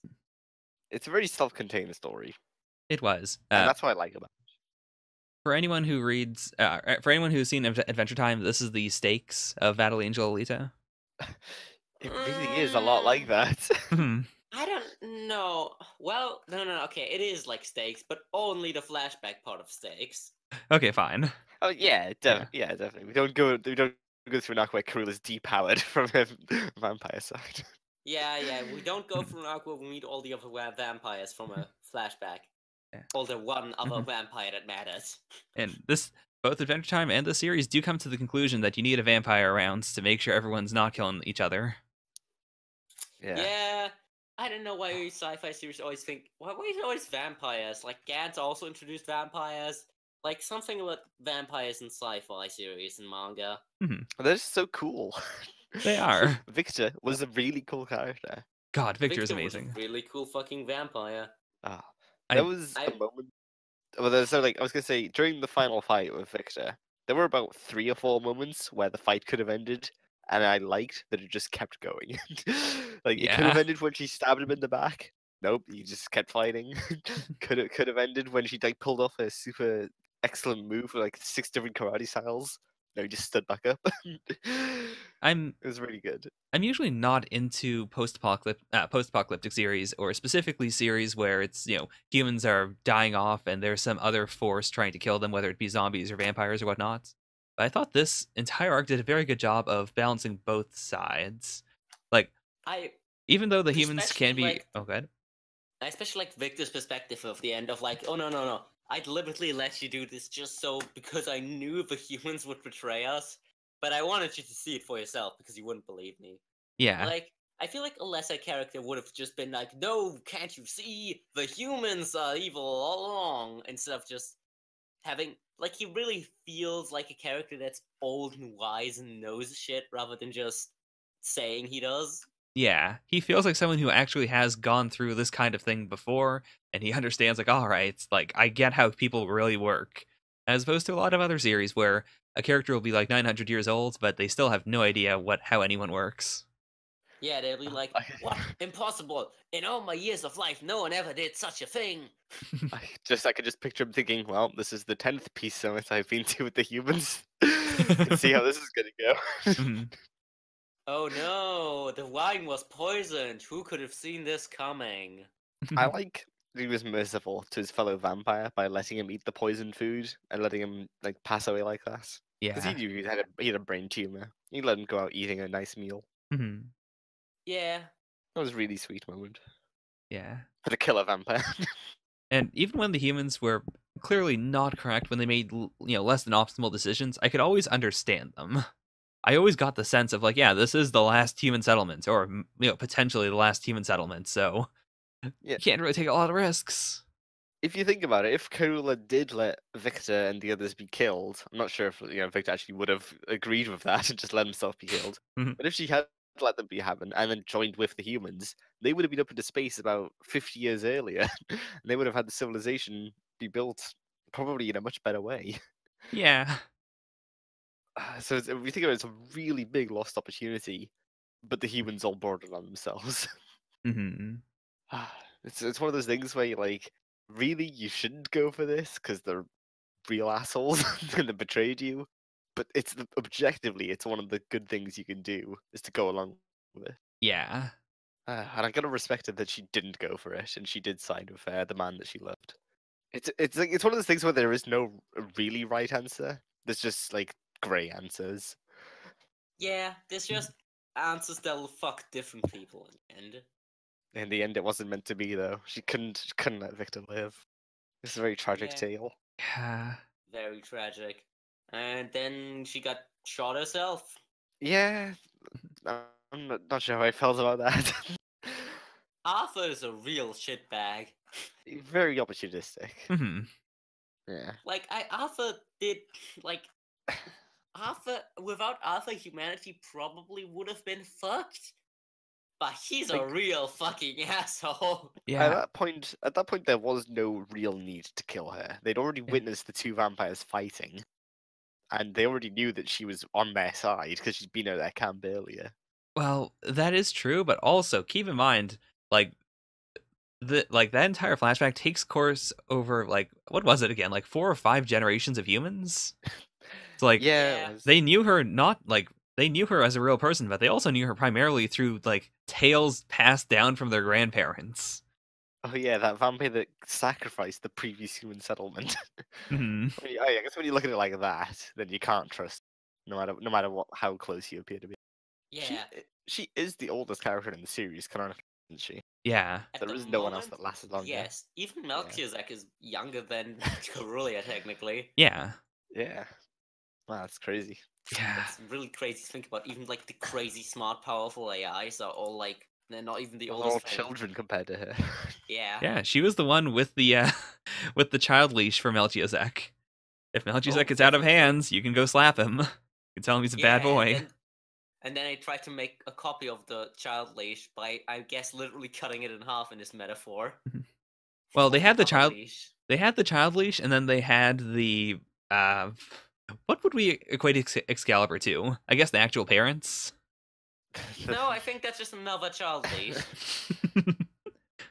Just pull it in different directions. There's the child leash that the parents have, and there's the child leash that the babysitter has. And the babysitter is never really around. She shows up every once a century, but she shows up whenever she is loud banging sounds from inside, and like she doesn't have a child leash. She has the the number for social security services. Fair enough. At some point, the parents tried to make multiple child leashes. It wrecked the original child leash. The kid was on his own. No one could deal with him. He got real moody at one point. Yeah. Lost the satellites. Babysitter. They asked the babysitter for the social security service number. Anyway. She won't give it to them. Yeah. On the whole, the Cognate Arc is one of my favorite parts of the entire series, like including the original Alita. I love it so much for what it did. The entire backstory, Victor as a character, Caerula as a character. Yeah. Growing up with different generations of humans. It's really refreshing. Man, Any final thoughts? I really wish, like, I like it where it is, but I also kind of wish it was a Gaiden or a side story or something, because I know a lot of people who would be very interested in Caerula's story specifically, but there's no real easy way to say, all right, so you can start halfway through this omnibus, and there's a story there you'll really like for about two more volumes. Just read the spin-off at this point if you want to know more. Just read these specific chapters of the series, and then don't read any more. No, before we go back to the ZOTT, we get the whole Nova X thing. Oh yes, all Nova X. Giving this tainted flan to the people. I like that we cut back to Tiphares and got an update on them. Like, there's a lot of plate spinning in the series, and I think they do a good job of letting you know, like, just when you're about to forget something, they remind you, like, oh yeah, by the way, this is still happening. This is around. And after this, what do we move into? Back to the ZOTT. Back to the ZOTT we go. Yeah, this is when Alita gets the Fata Morgana. And she decides to hold on to it. Yeah. She holds on to it, but she's like, well, I'll give it back later, though. I'm not taking responsibility for this. I've got enough to take responsibility of. Nope. Not my problem. I'll just hold the child leash for a little bit, but I'm giving it back. Is this where we also cut back into it with Zechs? Wait, no. This isn't it yet. No, this is the hacker battle between Trinidad and Ping. Okay. Which basically amounted to Trinidad hitting him and P cutting off his limbs. Yeah. And then Ping gets swatted, which is very realistic. And, not really much to say about that whole bit, to be honest. Yeah, isn't Alita disintegrated at one point during this? Oh yeah, Supernova just disintegrated. Oh yeah. That was the whole brain reveal. Right. We're really like skating over this, but this is some big important stuff. Well, we just kind of talked about this earlier, so... Yeah, we did cover Supernova and Alita and all that, the bioships. That's true. I guess worth mentioning that, the reveal of what's inside the F-box is her brain. Do you know it wasn't called the F-box in the original Japanese? Oh, really? It's because the Japanese word for fan begins with A, so it was called the A-box. Oh. Which would make sense if it was also referring to Alita, but her name's not Alita in the original Japanese either. So I guess F-box is just a random letter on the box. Like Xbox. Yeah. It was just purely for the joke about making the joke about Flan being in the box. It's calling it the F-box. Fair enough. This is also where we get our intro to Zekka. Oh, of course. Yes. It's a pretty legendary fucking intro. Shows up on his motorcycle. This weird motorcycle. It's very strange. Controls it with karate. It just kicks the floor whenever he wants to turn. If you kick the floor every time you want to turn, you destroy the road.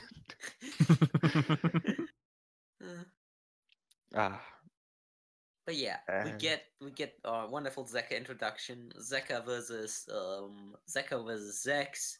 Yeah, he punches him into the ground after he graffitis his motorcycle. Yeah, it's a very even funny. fight.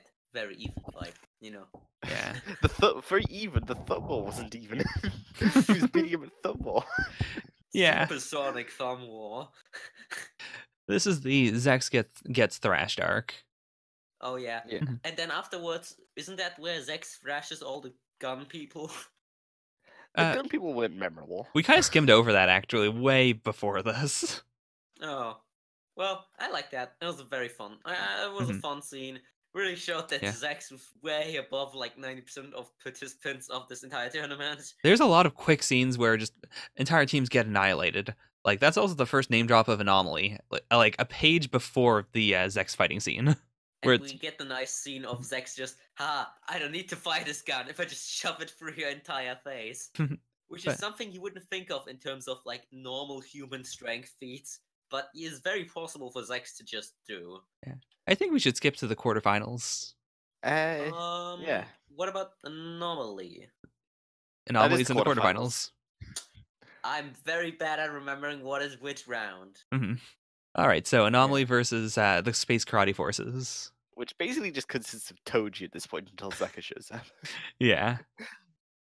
I do appreciate that there's not a whole lot of jobbers that kind of just stay around and don't do anything. If someone can't do anything for the most part, they usually die. Yeah. There is no room for weakness in super electromagnetic karate. I like it also in that whole fight, there is no subtlety whatsoever. And what that is, what Anomaly is, and what Anomaly is doing. Nothing subtle about that. No, Anomaly is just, God, that's an audacious design. Yeah. Like, if each of the battles are, like, starting with the quarterfinals, each of them could be said to be a metaphor for something masculine or feminine, and I think this is a pretty good, how would I put this? It's man versus his primal urges. Anomaly is nothing if not primal urges. Anomaly has no personality really and no character, but it's interesting as a concept, Yeah. as like what it presents for the nanotechnology environment of Mercury. Yeah. I feel like it's like setting something up too, but it never fully goes into detail beyond just that's what Anomaly is. Like it's good world building at the very least. Like it's something that one of the previous geniuses did. It explains why there's an entire planet where nothing crazy is happening on. Well, something crazy is happening on it, but like Yeah, it explains why it It's wasn't so mentioned until now. crazy that it's like concentrated craziness so that it evens out. there are no secret Nazi forces on Mercury. Yeah, because it's something I didn't Always realize a at the good time, thing. but they never mentioned Mercury at all until the whole Anomaly fight, which you'd think would be weird in like this, interplanetary drama. But at least we got an answer on that. Did we have anything else about this one, or should we move on to the next fights?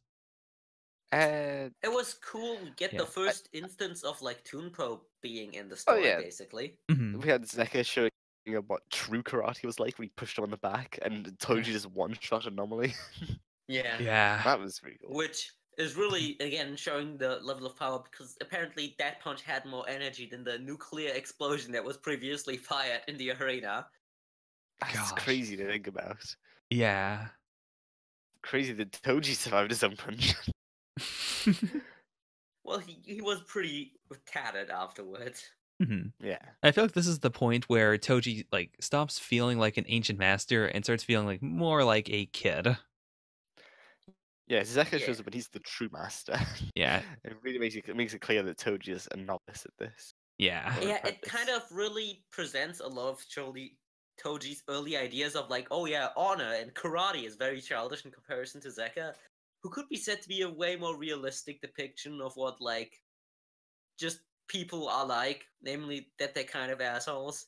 Like a lot of people practice martial arts to beat people up. I could see that. Like the series does have a neat distinction between like karate as in martial arts for self-development and martial arts as in I want to really kill someone real fast. Yeah, I want to hit things I want to hit things till they break. Mhm. Okay, so we are moving into the semifinals.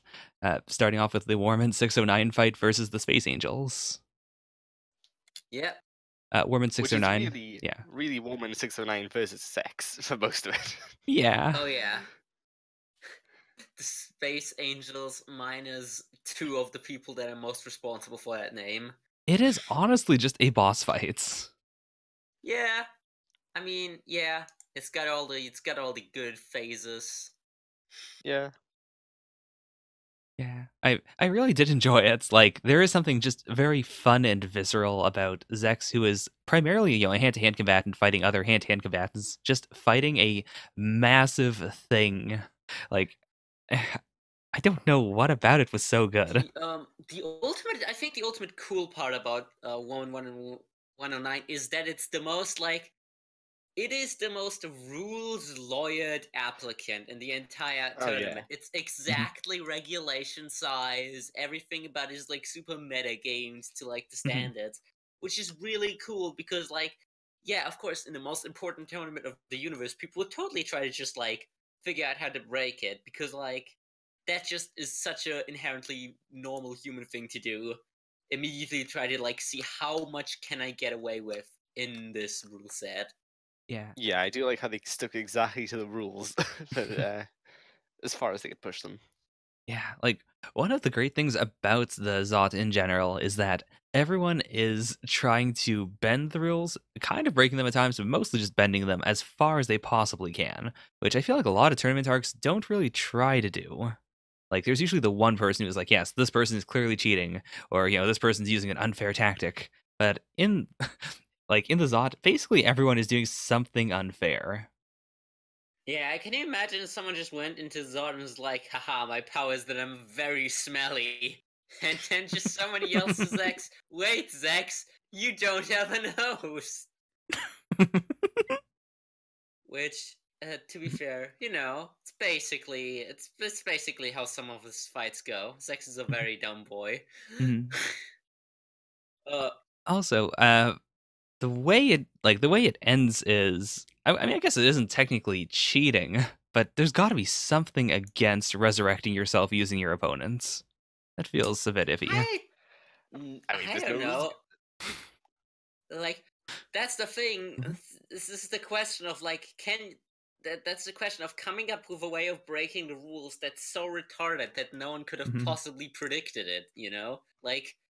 Sure, it's probably against the spirit of the tournament, but who on the tournament committee is gonna like write the rules and think, oh, we should make this exception that you cannot resurrect yourself using body parts from your opponent while you're in the middle of the ring if you weren't resurrected before the beginning of the round. That is true. If we rule out resurrection, then Tunpo would also be disqualified. Yeah, and you know, I don't know. I feel like accounting for resurrection is a lot to ask of any tournament committee. Actually, is Deckman 100 considered to be part of the Space Angels? Because he is the one who throws the Alita corpse at Mm, Tunguska. that's They need actually 5 interesting. members, right? Or up to 5 members. Yeah, And with but I don't Zechs, not. Alita, and the 2 Alita clones, Elf and Zwolf, that's 4. So Mhm. maybe he's the 5th member. Maybe. Because like there is, the bunker where you're allowed to go in and out of, while the fight's going on. So I guess technically he's always there. He just never goes out. Yeah, I guess it's just I don't know. I'm pretty sure he's not a registered combatant because we saw a bunch of registered combatant screens and points, and I don't remember him Mhm. ever being on one of them. But I don't know. He might be. Mhm. uh, uh, apart from that, does anyone have any interesting things they liked about this specific matchup? I guess I like the way that it ended with Alita's resurrection. It was a very nice moment for her.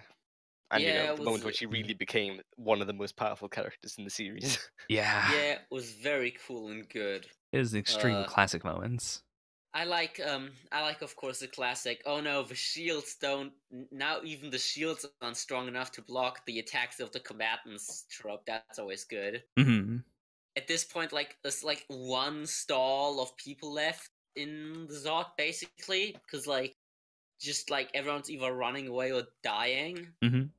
Yeah, it's pretty cool. Of course, all the sci-fi ideas about like Warmen are pretty neat. Like all the stuff he does, return of the air cubes, which were super OP at the beginning of Last Order.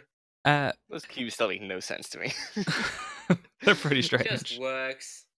There was a moment like before the Tunguska form where Zazie like finally brings back the Berserker cells, from all the way back in the original series. Oh yeah, it was pretty awesome. Berserker cells are a lot more how do I put this, berserk than they were back then. Back then, they took a while to get triggered. Hmm. Now it's just like the instant you throw them at somebody, they just want to like assimilate and shit. It was also specifically like, all right, so we're gonna give you the Berserker body, and then we're going to immediately use these anti-Berserker bullets against you. Yeah, that's pretty crazy. I guess it works though. It's an effective strategy. It is. It's it's such a weird concept because he's coming up with all these things like, oh yeah, you can shoot berserker stuff into a cyborg and it'll assimilate them. And there's this anti-berserker fluid that people have invented, and you can just kind of shoot both in the same bullet. Hmm. I mean, I guess this means that if Zazie happens to be around for some absurd reason during the Alita Zapan fights back in the original series, she probably could have killed both of them. Yeah, probably. Series would have been Yeah, over. Zazie too OP, please nerf. I mean Zazie's pretty strong. She honestly is. She's got a lot of guns with her. Like she's very. Most of them she wasn't even allowed to take into the tournament. This is true. Like she's very outmatched here specifically, but I guess if you do scale her to the levels that the original series were at, she is incredibly powerful. Yeah, I mean it's also not quite fair because she is just like we can't forget that no one in the scrapyard was allowed to have guns. That is So true. that is a big automatic advantage that she had Mhm. over basically everyone that was a major player in the entirety of early Alita. Uh, Let us move Going on. further ahead? Yes. we have the Space Karate Forces versus the Genome Kingdom. Oh boy, what a fight this was. Oh my god. Full body horror everywhere. Yeah. God, I love the Venusians so much. The Venusians are very cool, but also extremely gross. Please nuke Venus. They are definitely my 2019. least favorite of all the factions in Last Order, but they sure know how to put on a spectacle. Yeah. I like them a lot. They feel like the most accurate depiction of French people in sci-fi I've ever seen. Yes, absolutely true. I guess you would be more familiar with French people than either of us. Yes, it is extremely accurate. This fight was also really long. It Do was. you ever go to a Fire. French person's house and you just ask, "Oh, this is a nice table. What's it made of?" And they're just like, "Oh yeah, this is made of my wife's bones." Sometimes I do go to Quebec to my uncle's house, and he's like, "Hey, so here's my kitchen. It's made entirely of you. Please feel free to have a beer. It's made of you." Very God, disturbing. it's pretty Yeah. fucked up, bro. Like the element of Zekka versus his clone isn't really dwelled upon that much in this fight, but I do think it is an interesting dynamic. There's also something interesting meta commentary about like our world now, but like legally relinquishing the rights to your own genome, which is just like, I mean, we're not that far away from that, right? We just like sign a contract like, by the way, this new Google service update means that Google owns the right to your genetic code. Honestly, I feel like with all this technology, the Alita's world might have turned out worse if it didn't get like nuked to shit. How do you guys feel about L'Homme de Feu as a character? I liked him. He was cool.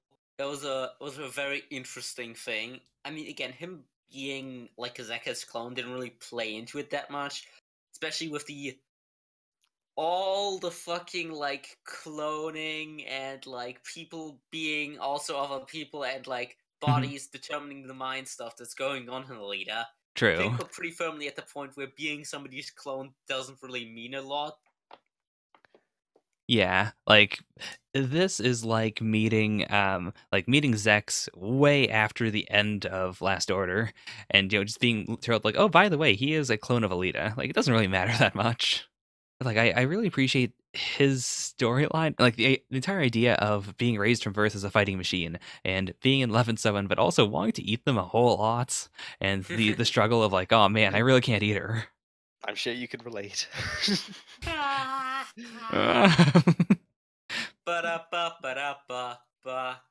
One of the best It's Vor definitely storylines I've ever seen. One of the best Frenchman Vor storylines I've ever seen. The storyline and like the design felt very inspired by Beauty and the Beast. Oh, totally. Yeah. Oh, and that Rose killing at the end, yeah, very Beauty and the Beast. Yeah, this looks like something you'd may come up with if you're going for a very weird Beast from Beauty and the Beast design. Especially if you're going off like the original old French version.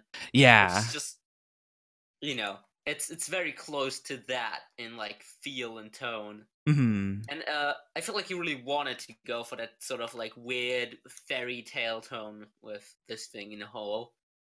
Yeah.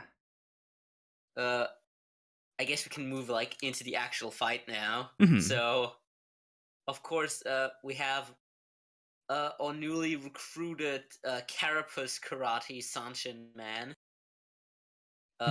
Immediately biting the dirt. Because we can't have too many characters. Can't have a 4v3 in the finals. That's a no-go, so he needs to die. He passes on all his secrets to Toji. Yeah. Who learns them more or less. Basically. Well, more poorly than properly, but he can kind of do it. He's vaguely sort of a Goku figure in the tournament in the sense that he is growing incredibly rapidly, like a little more so than Alita actually. Alita's changes are very big, but like they're not really spurred on by a lot in the tournament itself, whereas Toji is more of a martial artist who learns things. See, the thing is, if you go into the high-level dungeon at level like 3, when everyone's like at level 15, you're just gonna level up 15 times from every bit of like experience you get. That's the thing with Toji. Like he's got a lot of catching up to do, but he's catching up quick because everyone around him is a lot more powerful in the beginning. Toji was very awesome in this fight. Oh yeah, The whole this really tornado. starts the real good Toji development. Mm-hmm. Yeah. Oh, I guess it continues off of the good Toji development of like the Anomaly fight. Yeah. Yes, that fight. Something else. It sure was. It sure was. We got the legendary booby trap that took out Rakan. Of course, How the could anyone legendary resist? booby trap. Damage. Would this be your end in the tournaments? I would definitely be Rakan in this tournament. Jesus Christ. Yeah, you know. Venus Rakan somehow survives. Yeah, Venus, much like Jupiter, really stretching the rules with the whole like, if you're born in the middle of the tournament, it doesn't count. Yeah, that's Yeah. the one that I didn't really get. You can't just invent new allies to be born in the tournament. This massive boobs is not a participant. It's just a massive boobs. It's fine. Same with all the missiles. These are individual people, but they're also just missiles. It's all right. Yes, I guess, yeah. There's also a thing with like the massive life form only being like the size of like a seed at the beginning, which makes it technically legal. Yeah, that And of that course, definitely the feels. seeded team are also allowed to skirt a lot closer to the edge of the rules, just because they're supposed to always win.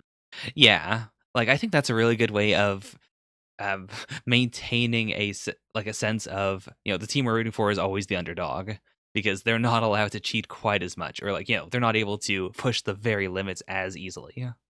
Yeah, they don't have like experience in this tournament of like inventing more and more bullshit perpetuating upon itself to try and get through this.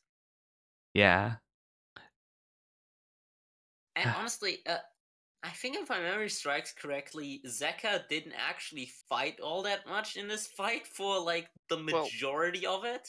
He fought for a single chapter against Gargantua, and then he finished it off with his magical flower power. With his Harmon damage, please. Of course. Clearly, he used the Ripple. I like that the author didn't overuse Zekka. He's cool enough to stay on the sidelines. Yeah. Yeah. That's what makes Zekka cool, He's not as like brash as he's definitely immature, but like not in the same way that like Zechs is. I guess immature is the wrong word. He's very headstrong, but he's not just rushing into everything. Yeah. Like it's clearly a very intelligent fighter. Like he just does not want to exhaust himself if it isn't necessary. Yeah. And so, of course, we move on. Lots of fighting happens, and Gigantua. Oh yeah, that thing. Go Groot. Go Groot. Definitely not in regulation size, but who cares? Where did all the mass for Gigantua even come from? Who cares? No one knows. Well, I guess it might be the same amount of mass as the original creature, because it is just Omnifo like fusing with it. I guess, but it looked a lot bigger than the actual stadium they were standing on, which it was supposed to have like used up anyway to grow big. Yeah, it doesn't make a whole lot of sense. It should look cool. It's probably my favorite out of the Venusian's designs. It sure did. Yeah, Gigantua looked pretty awesome. Yeah, it's such a cool design. And like I do appreciate that all of the Venusian designs are very organic. Like they feel very different from anything else we've seen in the series. Yeah, the whole idea of someone who's using all like organic weapons, it's just a whole new like layer of sci-fi opened up onto everything else.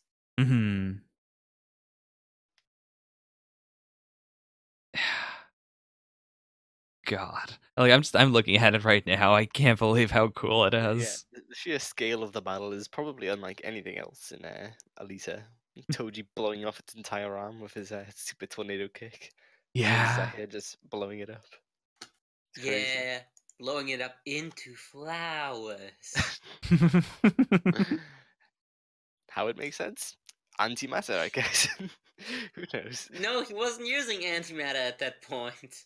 But how did he do it? Just a Listen, flash he of was light and using it's the in ripple. flowers. How often do I need to tell you this?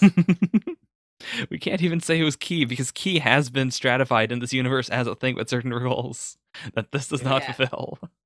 I guess it's Machine just sheer key. reality warping power. No, listen, it was growing at an astounding rate, and the energy supply to it by Zekka's punch developed at a rapid rate within the creature to generate heat that made it think it was spring because of its original tree DNA, which made it flower.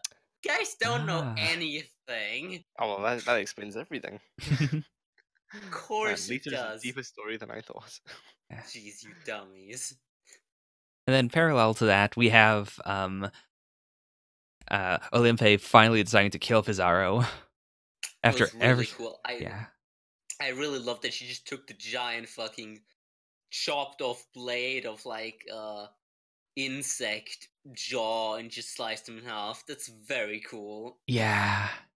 And how it turns out that his entire thing was just like a tiny face gremlin thing Mm-hmm. in like this weird stitched together bodysuit that's a bunch of different life forms. I also appreciate the dynamic of like at the start, Pizarro feels like he has, he's planned everything out. He is the Joseph Joestar of French designers. But I mean, he literally Zaku. He literally says, "Yes, I planned everything all along." That is a line he says. When does he ever say that? It's like at the start of the fights. Like that is his character. You can't go, I planned everything. Yes. I planned everything all along. Only goes for what you did before that point. You need if you do something after that, we have no way of knowing if you planned it. But yeah, like that big climax is it's Olympe finally realizing like, hey, you didn't plan everything. Like you're not actually omnipotent. I really liked that dynamic. Like it's someone who was oppressed who finally decided like, oh, you know what? You're not as big and scary as I thought you were. And then it turns out that no, he literally is not as big and scary as she thought he was. Yeah, that's definitely all. That is definitely an intentional thing. Yeah, that's very cool.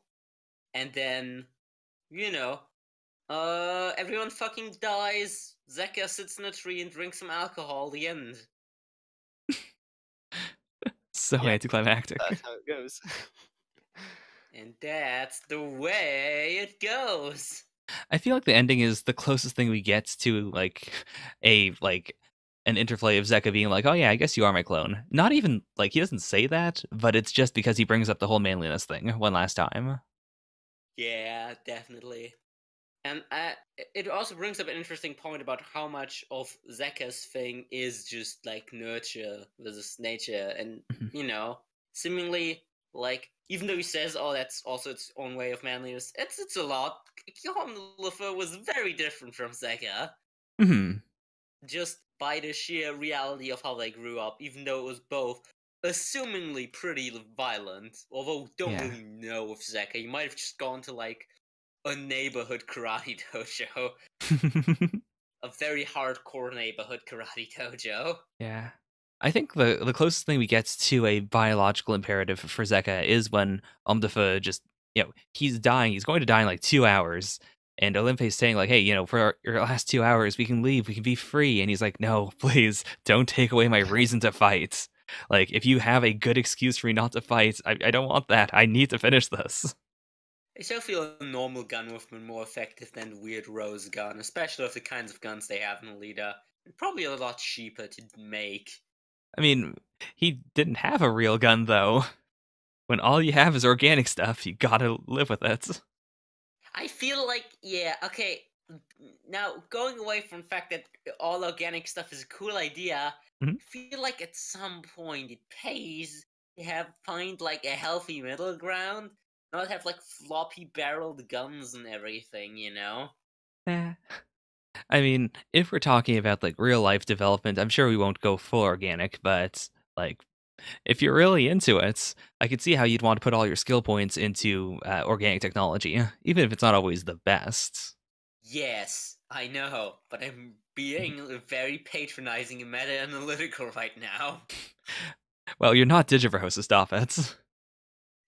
Neither do I want to be, but still, like, at some point, someone on Venus is gotta be like, man, why don't we just, like, use metal to make things? But why? Why would you do that when you can just have a tiny little gremlin that eats And, the metal?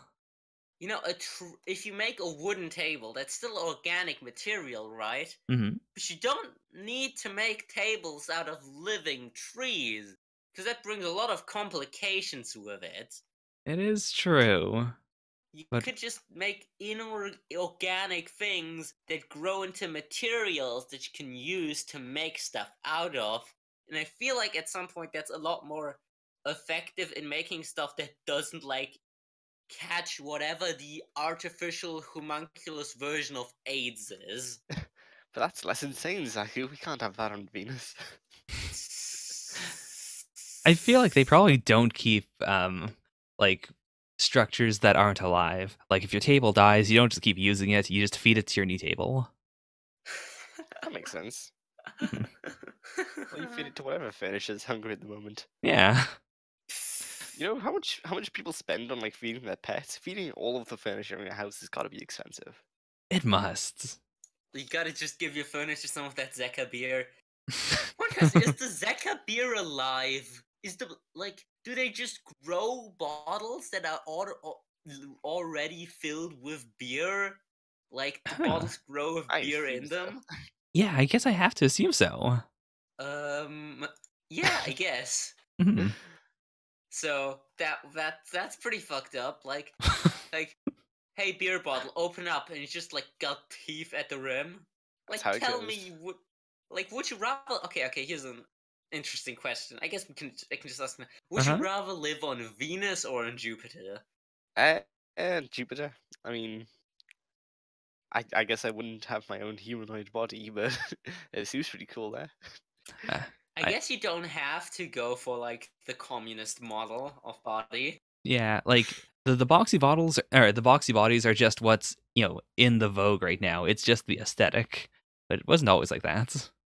Yeah, you Yeah, can that's true. go for a normal body, or you can go for like angular buff body. Yeah, we totally forgot to mention the fucking Venusian announcer with the Venusian, not fucking the Jupiterian announcer with the Jupiterian fucking cat, which is amazing. Mhm. Like, we took out this cat's brain and put it in a robot body. That's a cube. That's pretty weird. That's the aesthetic. That's what they like. Even It's the cat is pretty cute. it is adorable. Yeah, and the buff, like, angular, Jupiterian, pretty good. That's a great design, too. While Mhm. he's wearing a loincloth, so assumingly, there's still something hooked up there, whether mechanical or not. So, I don't know if I would just, like, want to throw away, like, living in an atmosphere. I'm also afraid of heights, which seems to really suck when you're living on, like, a framework around a giant planet that's, like, a billion million miles below you. I think you wouldn't notice it most of the time. You just don't need to get any windows. Yeah. But then again, Venus is fucking gross, so I would That's it's at, really, nice. I would 100% choose Venus. really. Yeah, I do genuinely like the aesthetic. It is gross at times, but I like the concept much more than I like the bleak, boxy world of Jupiter. You just want that second furniture. He I would just do. wants to go to his weird fucking body horror dentist for his weird dentist fetishes. I just want a house that is entirely donuts. That's On that yeah. note, I think we finished the semi-finals. Mhm. I think people need context for that. Nah. Doesn't mean a house made of like the edible foodstuff donuts. That's fine. He's talking about the person donut. Shoot. is his boyfriend, Mm. and that's a lot more questionable for us. So that's where we're being very perplexed right now. But before we get to the finals, there's some stuff that happens in between. Like Zechs finally figures out what it means to be supersonic while motionless. Mm. Rakan, kills and molests the bunnies. Oh, As he right. does. Wait, in which order did that happen again? In that order, I believe, because because it goes right from Zechs, figuring it out to trying to do it. He puffs up, that causes the bunnies to fly out of the room, and then Rakan shows up and tries to molest them So it immediately. was all Zechs' fault. It really Yeah, was. really. Everything's Zechs' fault if you really think about it. But and then we also had Zazie's whole flashback and her getting cured by Alita, which is neat. Yeah, I really do like the little details. Just like she's too socially awkward to bring up her life-threatening predicament. She's very sweet. I also really love the current Alita, where when we see her at the very low, before she comes in to try and help Zazie, she's just in the vents. You can just see her eyes glowing. Yeah. She is just a cat now. I would have really liked to have seen the horrifying, everyone else dies fight of that potentially would happen between Zechs and Alita when they're just fighting in a cramped space.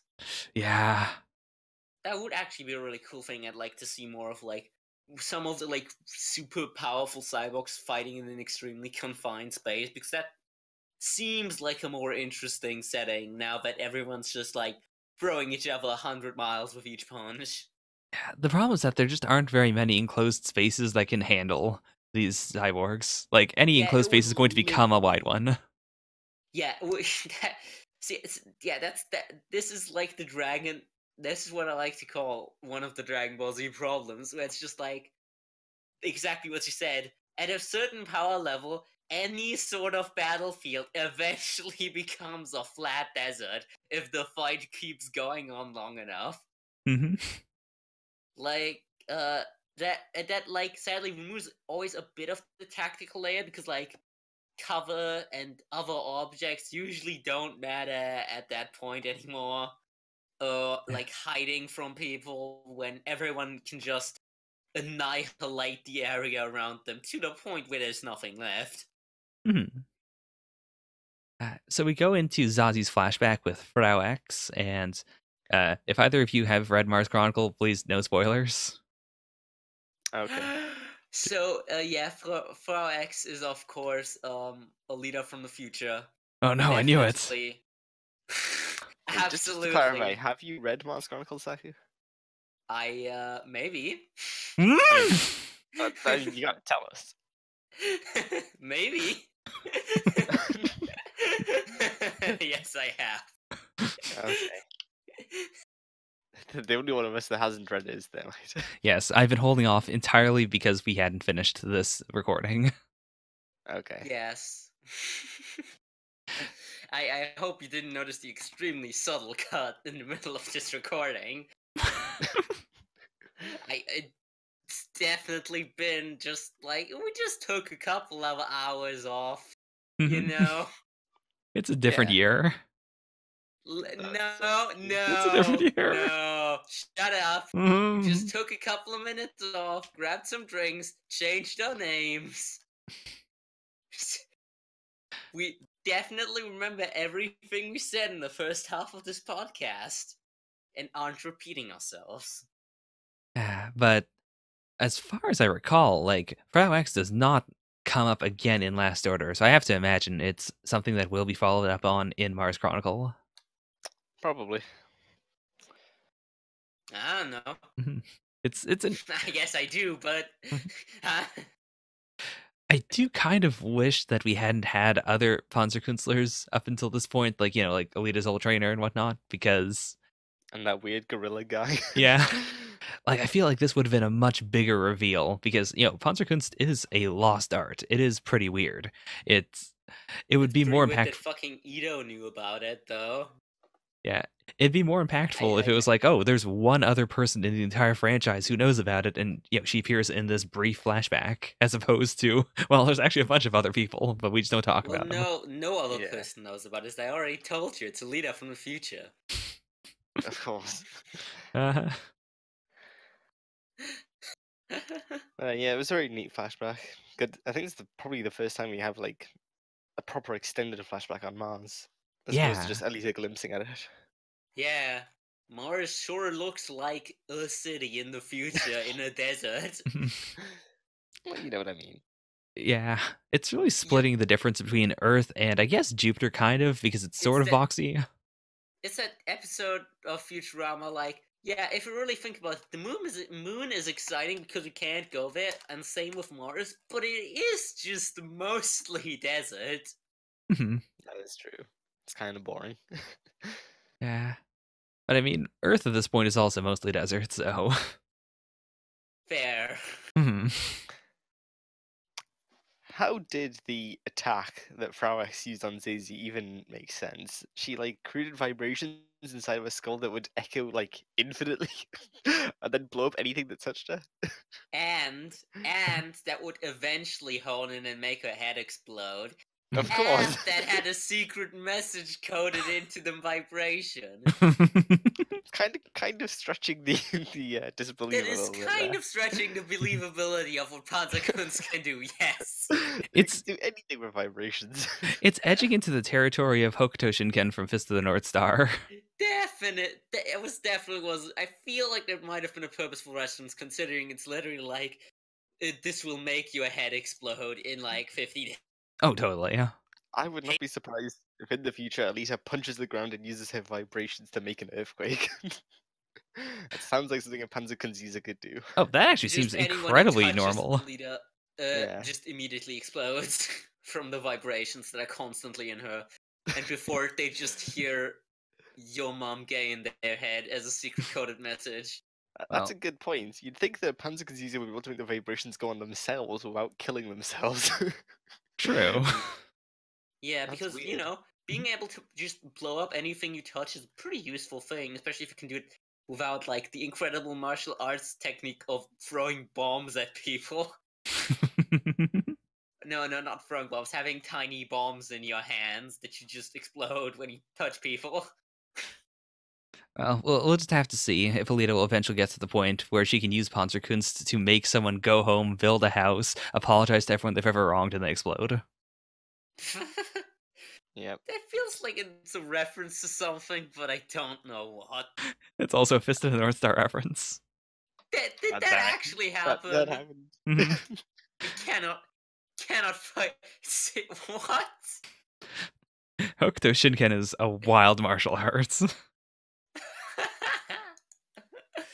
Now I definitely feel like Alita took like inspiration from that, because Machine Key and like Panzerkunst are also very wild in what they can do. Like, it's a form of martial arts that I don't think a lot of modern series like to use, in the sense that a lot of modern series like to have a very concrete system of, like, this is precisely what you can do, you can classify it, you can put it in a data book. Whereas, like, a lot of older series tend to use martial arts more in the sense of, like, well, it can sure do stuff. You can't quite quantify it. It definitely can. Like, this shows the age of the series where the idea of ki is very much just, it does what it needs to do. It's clearly an origin point to where a lot of stuff jumped off to. Yeah. Honestly, I think I would have enjoyed Dragon Ball Z more if it had jumped more into the it can do anything part rather than the energy beams are sure cool part of its martial arts. That moment where Zazie first gets hit with the vibrations, and like we transition from a pure black panel to a panel that is mostly black but filled entirely with sound effects is it's so good. It's very disturbing. Yeah. I thought it was very well done in the scanlation too. This is the most of like the martial arts nerd stuff that we've gotten in a while. Like a lot of the specific descriptions, at least, You know, like oh, she's using a technique that's usually only done in training is of course like a big trope of like martial arts Mhm. movies and manga with the Schattenspiel where she stays behind Zazie the whole time.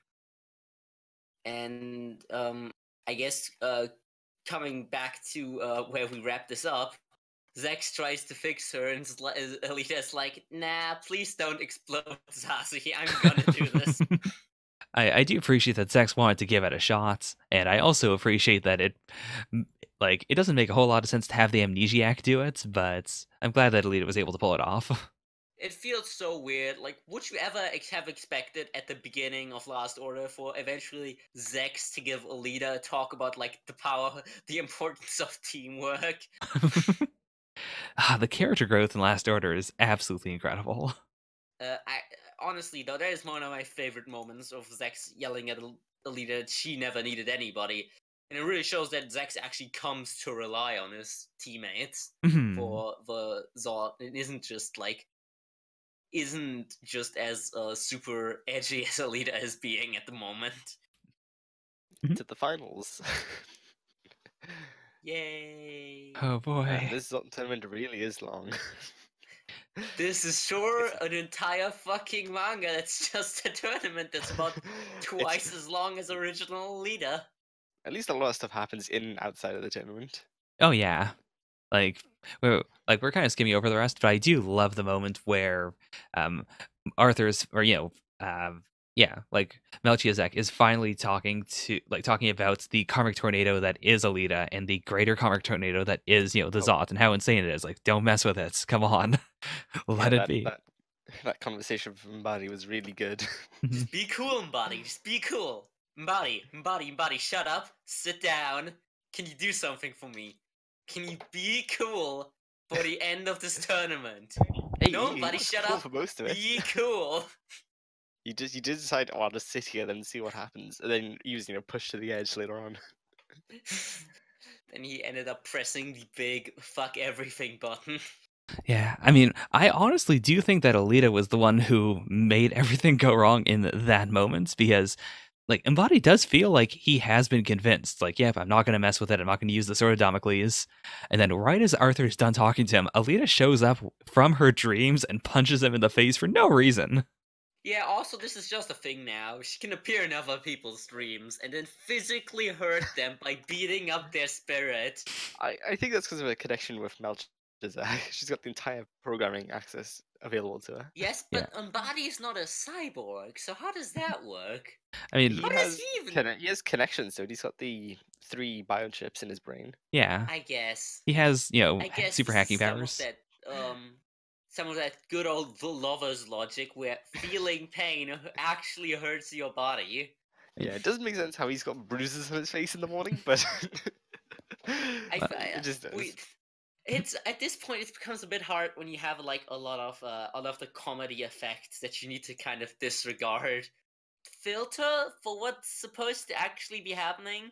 Well, even then, like, as we'll talk about later, a bit later on, Tunfo's whole thing is, saying that imagination is power. Like, the power of believing in yourself and the power of being able to will things into reality is legitimately super important. I think this is actually a early sign that, yes, Alita's imagination is powerful enough to physically hurt and body.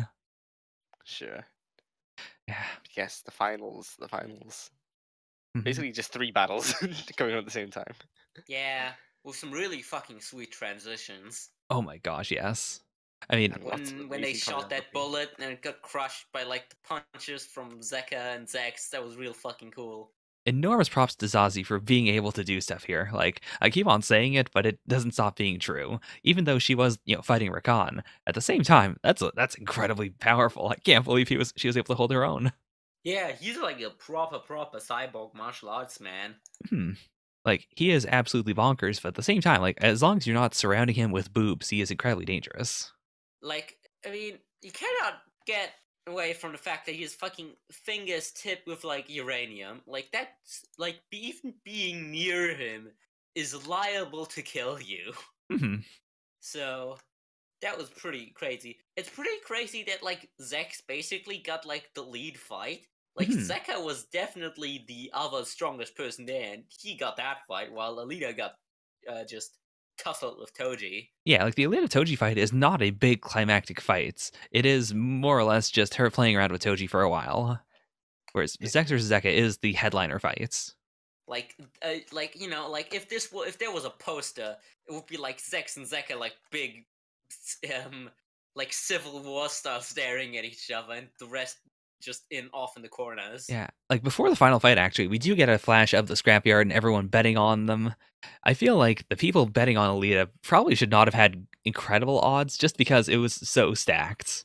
Like everyone was betting on Alita because she is the person from the scrapyard. She's the hometown girl, but her fight was not like it wasn't that climactic. Whereas I feel like Zechs versus Zekka was extremely tense and climactic, and then Zazie versus Rakan was very interesting in a different way. Like I didn't know who was going to win that. I wonder if anyone in the audience just swapped like. Imagine you went to like a TV broadcast. Like there was just like a triple boxing match. Just hear me out on this. Okay. With, like Muhammad Ali, like another guy, and a girl that looks like an exact gender swapped version of Muhammad Ali. And just like, wait a fucking minute, who is? I feel like people comment on the fact that Zechs is just literally dude Alita. I mean, like, at this point, people would think that's weird. It would be a little weird, but I feel like he looks different enough now that it wouldn't be that strange. Like, if you showed me a picture of Zechs, like, at the very start when I just finished the original series, I probably wouldn't have said that's Dude Alita. So, the finals. Yes. Do we think that Bruce Lee's original idea of the 5 combat attacks included this idea that eventually the 6th combat attack would be an omnidirectional one? I'm sure he would have got there eventually. Definitely. Is this what Bruce Lee wanted all along? If Bruce Lee was a cyborg, I think he would have come up with the idea eventually. I mean, I guess we should start with the most inconclusive of the fights, or the least important of the fights, which is Zakan. No, wait, Zakan? Zakan? Is that his name? Who's Zekka. Oh, Rakan. I mean, Rakan, yes, that's right. I couldn't confuse with Zekka and Rakan versus Zazie. It's too many Z's in this. There's a lot of Z's. There sure is. Definitely my least favorite of the 3 fights, but really, really cool just from an overall choreography standpoint. All the guns used, it goes into detail in every single one of them. Yeah. Oh yeah, she has a lot of fucking guns and extra arms. Extra arms are a cool reveal. Didn't feel like out of place. Not at all. Like, considering what everyone else on our team is doing, it feels like, yeah, you know what, Zazie, you deserve those. It's fine. Yeah. Is the rest? How much of Zazie is a cyborg, actually? Good point. I'd say most of it isn't. Yeah. Right? Yeah. We've been treating her mostly as human. She's like what the limits of like an actual human fighting cyborgs would be capable of, I think. Yeah. You just have to rely on a ton of guns. Oh, she is a full cyborg. Okay. Oh. I just really? did a quick check. Yeah, she is. I guess she's just not as ridiculously tuned up as like a lot of the other cyborgs on our team. Because like her body seems to be more of a standard military issue then.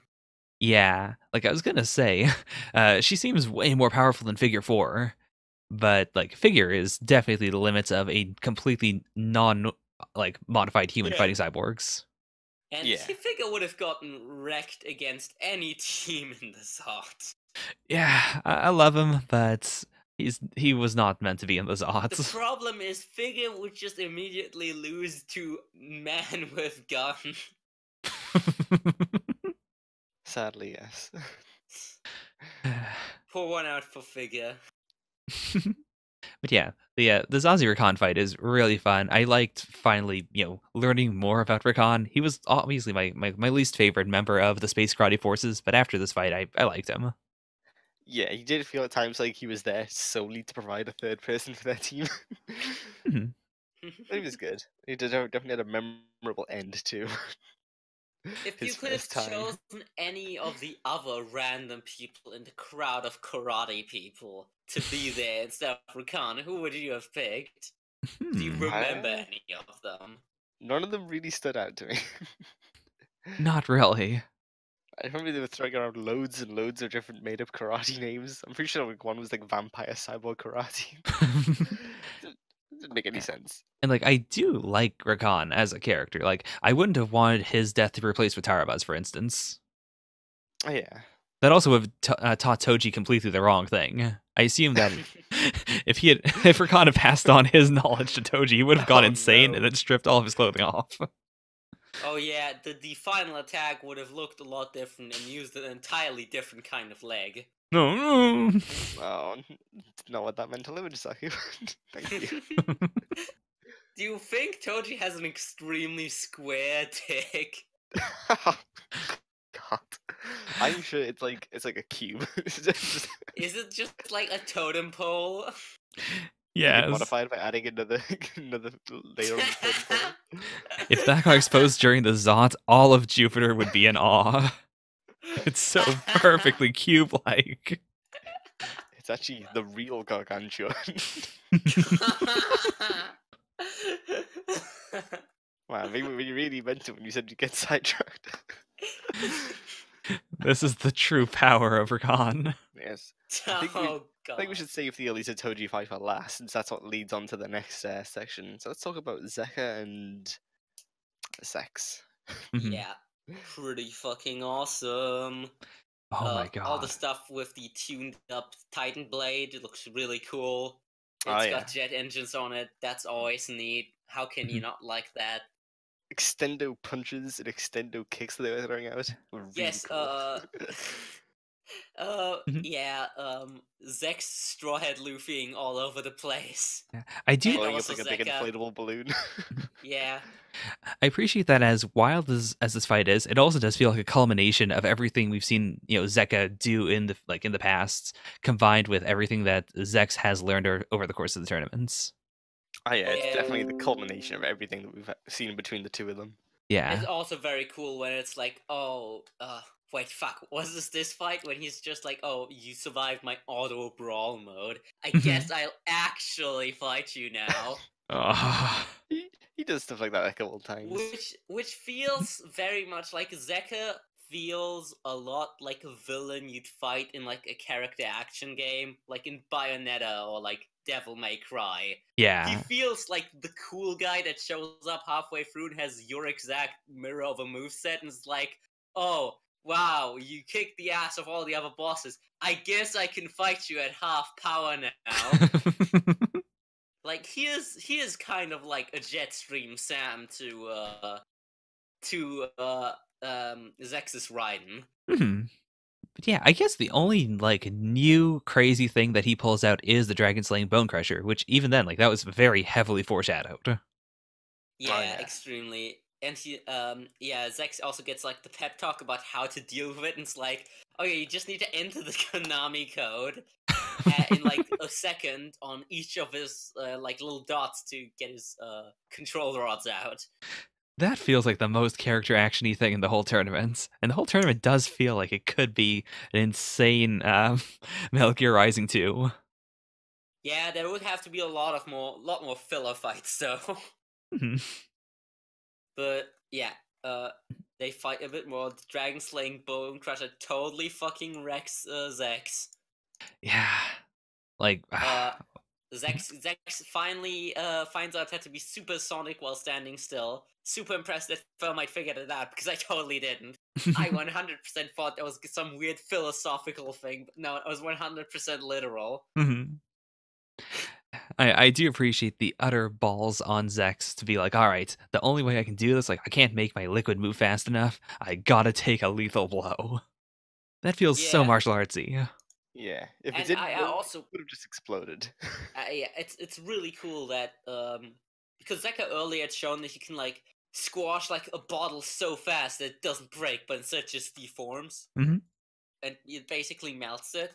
And in the same vein, that like melts the like this whole like awareness of like materials and like stuff is what makes Alita fight so cool, because when it's the thing when Zechs cools down. And then his outer shell hardens instead of being like rubbery. Mhm. That is super cool. That's a lot of thought into a neat detail. It is. If we are treating Zechs as a One Piece reference, then I suppose he got Gear 3rd first, and then like his final form was Gear 2nds. Man, I really do love the entire like speech he gets, like in between when he takes the lethal blow and when he finally manages to master the power. Like it is the culmination of his entire character that he does not want to die. Like he wants to have an identity of his own, and this is the final moment where he like it. Does he die as a clone of Alita, or does he surpass Alita, surpass Zechs, or I mean surpass Zekka, and become his own man? Yeah, and Zechs was being real cool here. Yeah. Yeah, and then Zechs fucking dies, and we move on to Alita's fight. Yep. Lots and lots of good fighting between Alita and Toji. Mm-hmm. Oh Seems yeah. like she just invents a lot of her moves on the spot, like her shape charge punch. Yeah. Well, It's not again, foreshadowed. that was already brought up before. That was just a thing Was that it? Ape Man did. Yes. Oh, Mhm. oh, that makes sense. Yeah. I the thought she using just like of- invented on the spot to fight Toji. Like, how does that make sense? Nah. That's a thing that the Ape Man did, and apparently is just a Panzerkunst thing, just having bombs in your hands, just blowing people up that way. Yes, martial art. Okay. Having bombs is in fact a martial arts. The Alita versus Toji fight does feel like one where if this was a video game, you would be playing as Alita for a while, and then you would switch to Toji for this fight. Like, he is definitely the underdog here. Oh yeah, you can see how much he's being pressured. Even when he goes into his absolute defense mode, he still gets wrecked. Yeah, when fucking Alita does that sick Ganondorf down air on him, and he's just like, "Oh shit, I'm gonna fucking die." In fact, he requires divine intervention to live. You could say the Jupitans need to come to his assistance. Yeah. Yeah, and the like double fake out of the final technique is like, oh yeah, Toji thought he did this, but then Alita did this, but Alita just thought she did this because Toji actually did his thing. Very cool. It is. It's extremely Dragon Ball. I like that her disembodied consciousness goes over to Jupiter somehow, and then just takes over their like quantum model of her, and just starts attacking them. Well, Mhm. it Damascus steel doesn't blades. only start attacking them. The thing is, there's a like legitimate wormhole in her that's actually connected to Jupiter. So I assume she There sent is. the Imagino cells over and infected the Jupiters that way. And it wasn't just her imagination making metal blade spread out of No, everything. Mhm. she like shot a laser beam out of her eye that made giant blades appear. Yeah. It's crazy. Also, let us just enjoy the fact that that quantum model of Alita, the giant robot cat thing, is what that Yeah. wasn't a joke or anything. That is what they genuinely thought she looked like while they were looking at her with a monitor. Like the Like a very Jupiter, warped perspective. Jupiter is worrying. Like there's a difference That between. was Yeah. also some of my favorite comic relief. Those guys. Oh my gosh, yes. When it like, automatically gets shipped off. To Europa. Mhm. Yeah. I like that one of them tries to escape Alita that way. He's like, well, I'm being sent to Europa for my failure, so see you guys later. Bye. You're in charge now. What? Shipped off to Europa. What? And then it leads to Alita's resurrection. Like you said, resurrection using the battlefield this time Mhm. instead Yeah. of the opponent. Which we previously established is legal. Yep. You are allowed to use up the Regeneration, battlefield to make yourself more stuff. And you are allowed to resurrect yourself mid-tournament. I guess it counts as long as you resurrect yourself while your other team members are still alive. I guess that's the ruling on it. Yeah. Yeah, that makes sense. And her form with wings, the Damascus steel wings, looks pretty cool. Oh, it is incredible. It's I like, also how do like I the not see little this coming detail. earlier? I like the little detail of her being like, oh no, damn it, I didn't have enough time to think of clothes for myself. Fuck. God, She's very preoccupied with that. yeah, I love the double reveal where we start off and she looks incredible, and then we get her perspective. Yeah. I guess this wasn't fully it wasn't confirmed or denied, but I like when this chapter first happened and I was reading it, I thought this was going to be like her Ars Magna in the same way that Josh Gunn, became a human. I figured that maybe this is what her final form really is. Maybe this is I what she would looks love like. if that came back. Yeah. But, yeah, missed opportunity. It doesn't seem like that's the case. Still holding out hope, though. Come on, Mars Chronicle. Dude, fuck, no, wait.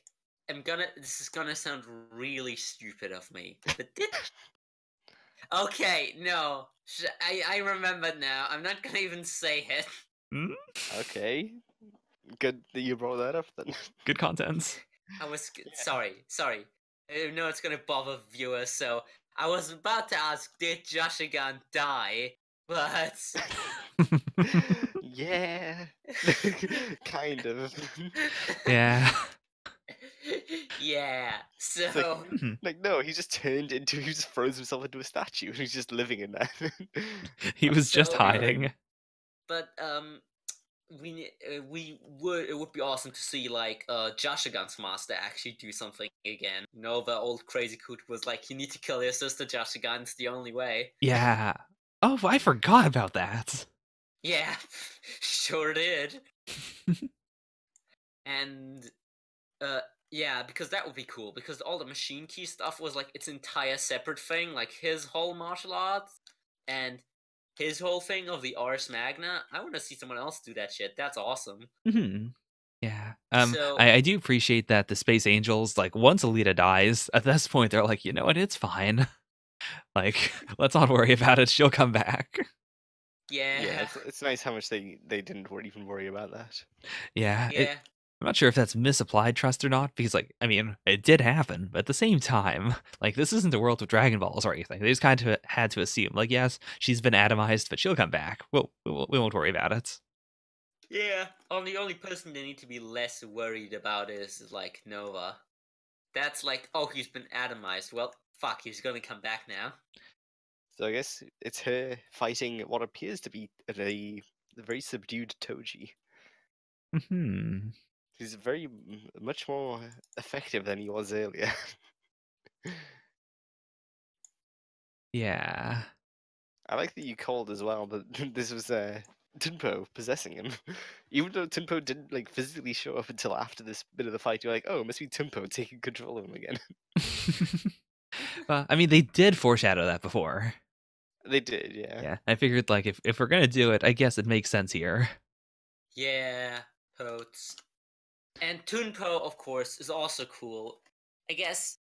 No, his thing isn't the Ars Magna. His thing is having a device inside his chest that allows him to rip apart dimensions and destroy the entire universe. Yes, It's a bit different. The D-Ripper or something. It Yeah. is called the D-Ripper. Is that a Digimon Tamers reference? Wasn't that your I'd nickname, refer Zaku? to you if you know what I'm talking about. Zaku the D-Ripper. Oh my. No, that sounds a lot more like a dude that like shoves knives up people's urethras. Zaku's my bane today. You know it.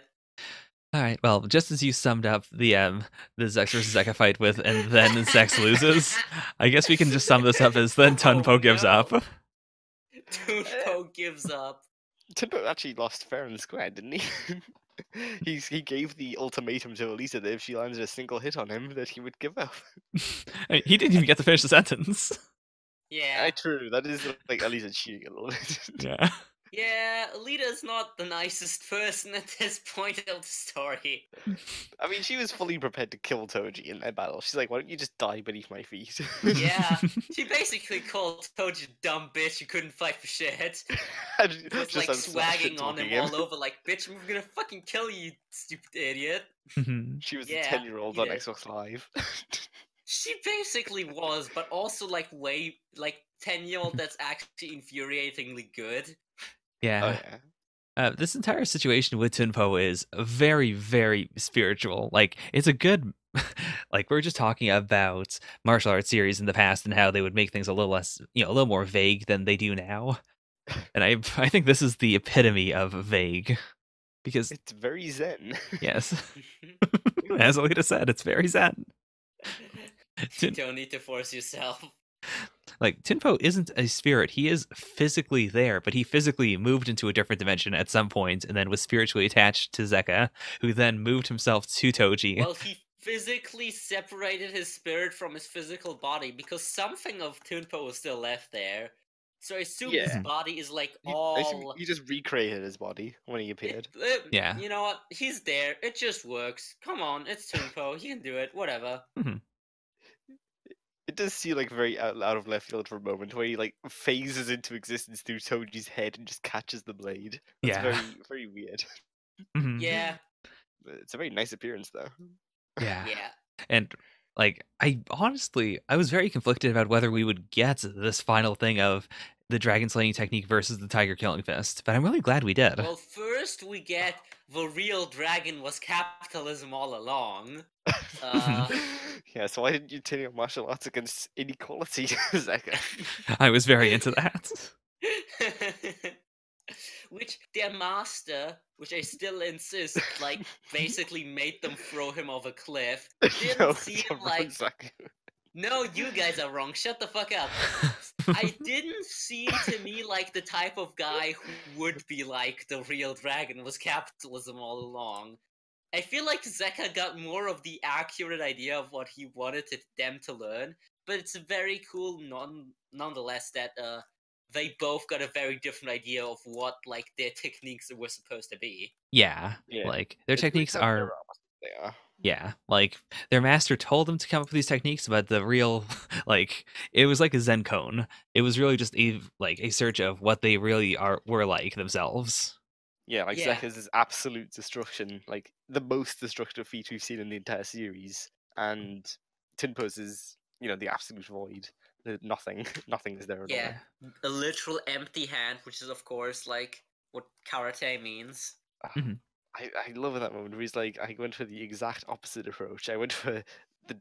It's like Zekka created the exact opposite of matter in his fist to destroy anything. Tunpo went in the opposite direction, had absolutely nothing in his fist, which destroyed all attacks. Yeah. Well, Well, the it's ultimate the offense and meta the ultimate fist versus the defense. anti-meta fist, yeah, because which is a he technically did awesome. both, actually. Like, he Oh, has yeah, the empty he also hands, has the but then he matter also has fist. the matter fists. Which makes it like an even better version of Zekka's technique, is that he has the ultimate defense and ultimate offense, whereas Zekka only has the ultimate offense. Yeah. Yeah, but Zekka's a lot more of the ultimate offense. Well, yeah. Like Zekka's thing. In a way, I mean, Tunpo Well, could no, teleport like a black Tunpo's hole. black hole was like a tiny black hole though. Like Zekka's thing was gonna destroy the entirety of the space city. I feel like Tunpo could do that too. Not to go into the like whole power scale argument, but black hole in there, It Yeah. was a tiny black hole that disappeared very quickly, though, so we don't know how much of a real black hole that was. But yeah, I do agree. Sure. Like, Yeah. I want Zekka to have something for like the spiritual sakes of them being like equal rivals to some Yeah. extent. I'd say that they are. Like, I think Tunpo gets two fists because Oh no. Tunpo gets two fists because he is a more like fully realized person. Like, Zekka is ultimately just like a man who is all about violence, all about one thing. He is very single-minded. So it makes sense that he would have one technique that is just absurdly powerful, whereas Tunpo has more because he's tried to do more with his life. Like, he has a broader perspective. Yes, it's Yeah. such good symbolism represented in their combat styles. Yeah, I really do want to see Zekka achieve his goal and get a fucking punch powerful enough to destroy a planet. Now this will really fuck up the power scaling. As I said, maybe that's how they'll fix Mercury's situation. Just send By Zekka. blasting everything in Mercury in a giant explosion so that it hits all of the rest of the universe? Yeah. That'll be fine. I'm not sure that's the greatest idea possible. The best idea possible. I also do absolutely love that the very start, like when Zekka first mentions the Dragon Slaying Bone Crusher, he says, yes, the opening feint is enough to kill someone. And I like that that wasn't forgotten. They do point out that, yes, the opening feint is legitimately powerful enough to just murder someone. Yes, only someone like Tunpo could stand up to it. Yeah, like, yeah, there is something very like old school Japanese about it. You know, the samurai who is constantly wandering around trying to find a good rival. In the same way, Zekka has been searching the world trying to find someone who can just, allow him to do the full attack. Most people die within the first few moves. All he's ever wanted is just to do the Bone Crusher. yeah. Like when Tunpo realizes that Zekka was just really happy that he finally got to do his Bone Yeah. Crusher. It's like a technique in a fighting game where in order to like initiate it, you have to first like land enough attacks to reduce your enemy's health bar to 0. Like you can never do it unless you're fighting like a boss or something. Like it's like a super that only activates at the end of an already really like complicated combo string, and it's like, well, most people just like before you get the right setup to go into the combo, you just kill people halfway through the combo most of the time, or before you can get enough meter to pull it off. Right. It's like Dio's 7 meter throw the knives in time stop and do the road roller finisher. It's like, yeah, sure, that's cool, but when are you gonna do that practically without just killing your opponent beforehand? I just love the aesthetic of a martial arts technique so powerful that you can watch it on TV and then look out of your window and see that the effect of that martial arts technique is also happening outside. Yeah, That's crazy. That is wild. And also, it's not even the opening moves; it's the opening feints. Yeah. It's like what you do to make people think you're not doing the fucking super killer technique. It's just so crazy. Like the first feint is like a proper kick that kicks your legs so hard they break and also you explode. It's pretty wild. But then Tunpo teleports Zekka away, saying, Yeah. "Let our students handle this." Tunpo teleports Zekka behind you, and it's like, actually, this is personal Zekka. And Zekka's like on Mars, and he's like, damn it, I don't take students. He's on the moon. Yes. Wait, was he on the moon or was he? I thought he was on He was Mars. teleported to the moon. Yeah, it's the moon. Oh, okay. Well, he'll be fine, assumingly. I'm not sure if he needs to breathe. No, because he was fine on the surface of the moon. But... Yeah. Right. Also, No, I'm pretty sure Tunpo would just kill him by association. Yeah, and there's nothing really else there to kill him. Although I do wonder why he isn't bleeding out with an arm missing. Well, not I bleeding assume, out, I but assume like... some cyborgs could like control their like circulatory system. Yeah. Just shut it all off. Well, and that's how the Space Angels win. The only person who actually properly defeated their enemy in a non-nonsense way was Zazie. Zazie is carrying the party. Zazie is the MVP. Zazie is the best martial artist there. Also, we totally forgot to mention that the reason why Tunpo ever used the Meta Fist was because Body stopped being cool and tried to blow everyone away with the not sort of Damocles. And then... It was the Sword of Damocles. Was it? Yeah. Wasn't the thing back in Tiphares the Sword of Damocles? No, Tiphares was something else. Yeah. Tiphares was Abaddon. That's right. Oh, yeah, fuck, okay. It was like 0.1% of Abaddon. Okay, I forget. It was the scalar weapon. They were both like the same kind of scalar weapon system. Yeah, Damocles is just more powerful. Yeah. Which is absurd because we never fully saw what Avalon could do. No, we kind of saw the aftermath of everything being like dead and melted. That's true, I guess. We did see it the one time. Like it just induces heat into an area. And so yeah, Tunpo's space. Tunpo is like literally saves the day like so hard, like in multiple ways. He just keeps saving the day like 10 times in a row and then leaves, and then also takes along Alita's like literal like Alita's spirit haunting Alita emotionally along with him. I was gonna say, I see you're being bothered by this ghost, this figment of Colonel Pain in your imagination. I'll just take this with me. I also like how Colonel Pain became like more and more to chill. Like at some point, he's just in a fucking sweater reading a book in Alita's mind. Yeah, like he is a. I guess we never actually fully confirmed what he is. Like, he is on some level a figment of her imagination, but he's also an actual Geist that infected her early on. Yeah, but it's because of her imagination. That's what I picked up from the final dialogue. He wasn't like a real program inside her brain. He was just the figment of Alita's imagination. All their dark thoughts. Okay. Which still makes it even crazier that Tunpò could just take it away. Yeah. It does really it hammers in the theme of the series. Thermite. Sum up the theme of Battle Angel Alita in less words than the title of Battle Angel Alita Last Order. Cyborgs be crazy, yo. It's all imagination. Okay, Saka, what's your answer? Okay, let me think about this for a second. You had your second, Saka. Come on. Hope you like author's notes. Oh yeah, well that just makes sense. Sure. Where would we be without these author notes? Yeah. We'd certainly understand a lot less of these words. I do. Coach, have you given all the names of these techniques and like never explained any of them? What hypothetical person except the author was like, oh, I never needed to read the author's notes. I understood everything that was written here because I already knew. I know there are people who refuse to read author's notes or refuse to read like translators' notes, and I'd be very interested to see someone like that read Alita, because there's a point where it's like, okay, I guess these are just translators' notes. It's fine, but after a while, it's clearly obvious that there's a duration of those that you really desperately need. Oh, definitely. Like some of that is out of universe stuff that's just like obscure as shit, and a lot of stuff is like in-universe stuff that's just like obscure shit. But we don't need to talk about that because, of course, we already mentioned all of this earlier in this podcast today. Don't you remember, guys?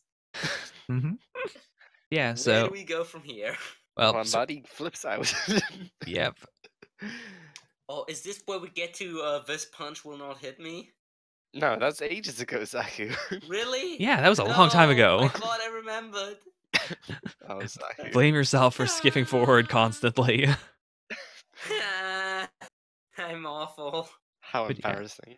Yeah, I'm the worst. The onion frame gets purged. We get a brief flash of the other floating city on the other side of the world that we never talk about. That was really cool. It cool. wasn't a floating city, it was a submerged city. Thank you very much. Which became a floating city. Yes. Like, the people in the scrapyard don't know very much about, the overall workings of the world. So if we assume it's the same over there, that must have been a real trip. Like, what in the world? That, though. I assume that's like Scrapyard at least has context for what's currently happening. Those people are just like, yo, what the fuck?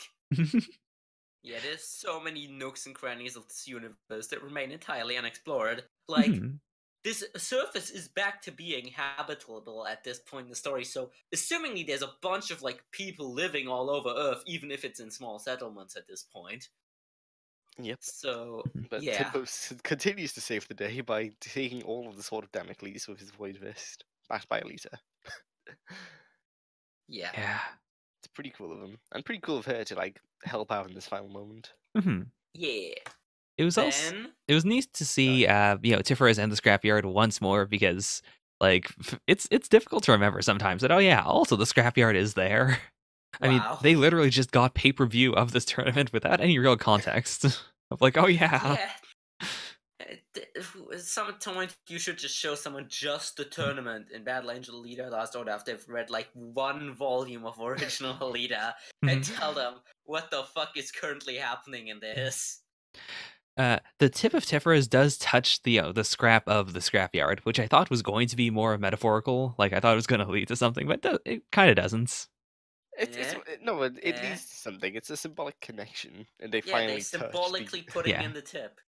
Great, but it's like the untouchable floating city above them finally got lowered down to the ground, and that's what led to the mini tower being created up to it. Yeah. Okay, that is true. And it's just a nice way of basically like closing that whole circle. Yeah. Yeah. So, Embody gets diced up and killed by a samurai vampire.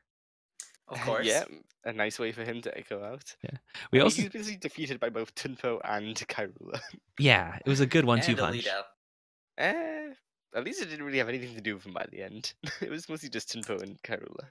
Well, yeah, but Alita defeated him like before, spiritually. Yeah. Yes, she metaphorically. She literally defeated him spiritually. She also, I believe, scratches the word "die" into the glass, like as she's passing him. Caerula? Yeah, she totally does that. Yes, it's so edgy. Yeah, because she did literally do it, because that's also where the glass starts to crack. So she did just write "die" there, in a direction where he couldn't see it. I mean, vampires got to inherit the theatrics from earlier centuries, even if no one else is there to witness it. Yeah. We also get a tiny text box popping up at the very end saying, "Yes, this is Caerula Senkui's Vilma," in case you forgot. In case you were, She was out of the story for a while there, like a few volumes. but they mentioned Vilma, which means that like it's assumed that you've seen the backstory, but you've forgotten who she is. Not impossible. I guess that's true. Like this is a monthly series, Some people right? I mean, when Colonel Payne showed up in Alita's mind, like when she was like reborn with the wings, it said he was Colonel Payne. That is true. Forgotten that's who that was. Like I can imagine like not remembering even what Colonel Payne's introduction was, even when you remember Colonel Payne, like because his introduction was such a like minor incident. I will admit, by the end of the story, I forgot that he was even alive to begin with. Yeah, I thought he was just a figment in her imagination entirely. Yeah, I mean, yeah, Alita was a monthly series, right? Or was it weekly? Oh, I mean, with this amazing art, if it was has a to be monthly series, then the first like 20 or so odd chapters of Last Order must have been fucking hell to get through. Yeah, because I was gonna say like there's way more than weekly pages. The pacing is kind of ass, even if you read it like all at once. But reading it like once a month must have like really been tough. Yeah, because as of when we get the the Vilma pop up thing, that's phase 105. The flashback was somewhere in the 50s, I believe. So that would have been about like 4 or 5 years since the flashback. So I guess I can understand it. I do appreciate it whenever a mangaka does mention like, hey, here's this character, here's their name in case you forgot because you haven't seen them for a while. Like I brought it up as a funny thing, but the more I think about it, the more appreciative I am of that sort of thing. Okay. Mm-hmm. Right. Well, and then Alita saves the day again with the Indian frame by growing wings on it. And a cattail. And the cattail, very important. We also finally get the flashback to what in the world she did with Jupiton back then before she got resurrected. Oh yeah, all of that. Yeah. Jesus.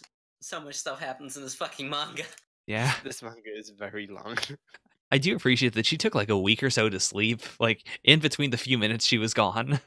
Like just due to the way the time moves, which I appreciate. She had a very big choice to make, and I like that she wasn't rushed for it. Like you can't say, "Oh, she had to do it. She had to make the decision." Now she had a long time. Yeah, and I guess that's pretty much the main storyline of Last Order wrapped up. Yeah. There's only the Alita Quest arc. Mm-hmm. Alita Quest is surprisingly long. It really is. It's like 18 chapters or something.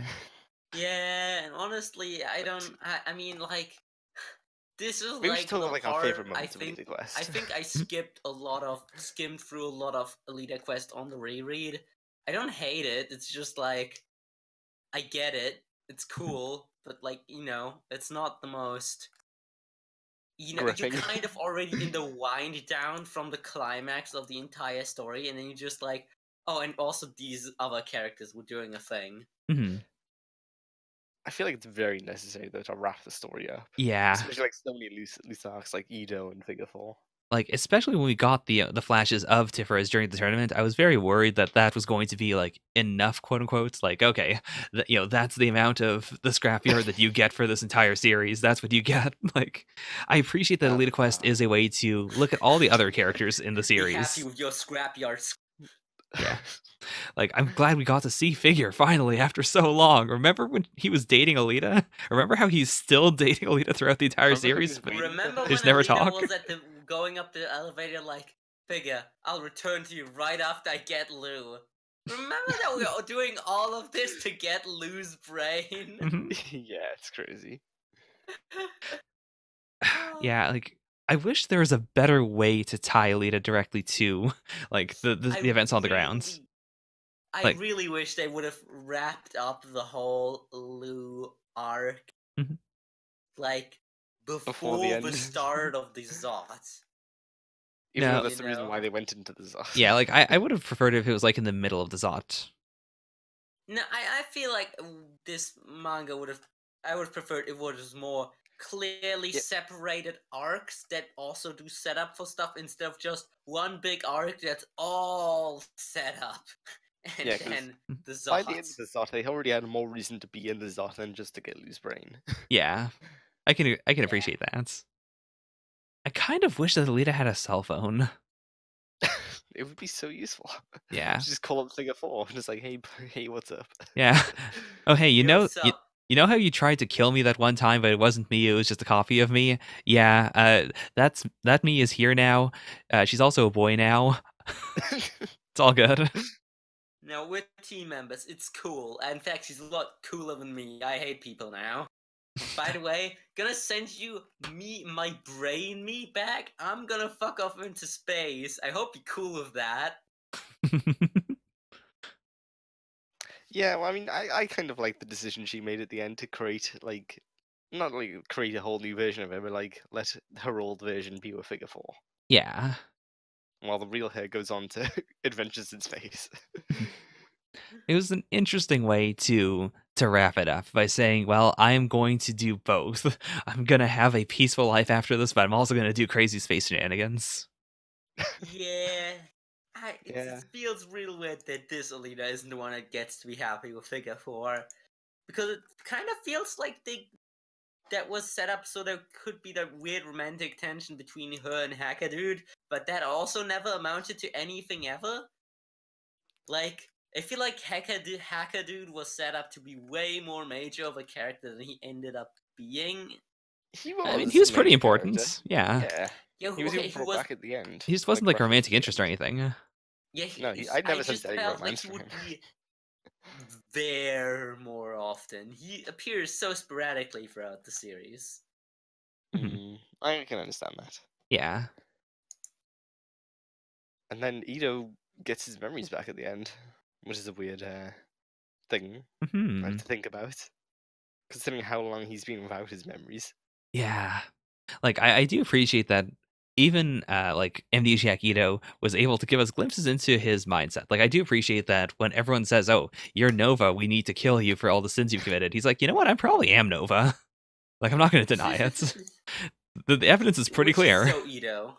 Yeah, like Nova would be the one where if he lost his memories, he'd be like, no, I'm not Ito, or I'm not Nova. Save me. Oh yeah, oh good god. Can you imagine Nova if he lost his memories? Why do I like Flan so much? Pretty insane. Like, hey guys, don't worry, I'm a harmless amnesiac. Okay. Invents like hyper cancer. That's basically what Nova does when he's insane. Yeah. I'd love to see the story of Nova, finally getting up to Zalem to learn more about his past and finding an entire like tribe of himself. Oh man. An entire cult of himself that are second-class citizens. Oh yeah. That and also being horribly experimented on. Yeah, I like by the end of Alita Quest that even though Nova at Tiphares had no real reason to like kill anyone, do anything, he still felt the need to mess with chaos by inventing a suicide death game. The Alita Quest does briefly become Kaiji for a little bit. Yeah, I will say the suicide death game right at the end didn't really work for me. I do agree with that. Like, I like the concept. I liked the concept, but I feel like it came out of nowhere. There wasn't a lot of build. Yeah, it just came out of nowhere and was just kind of like adding stakes at the end for the sake of it to like have a conclusion for Nova. Yeah, because like, all right, we have to make this Nova a bad guy again, so we can kill him off.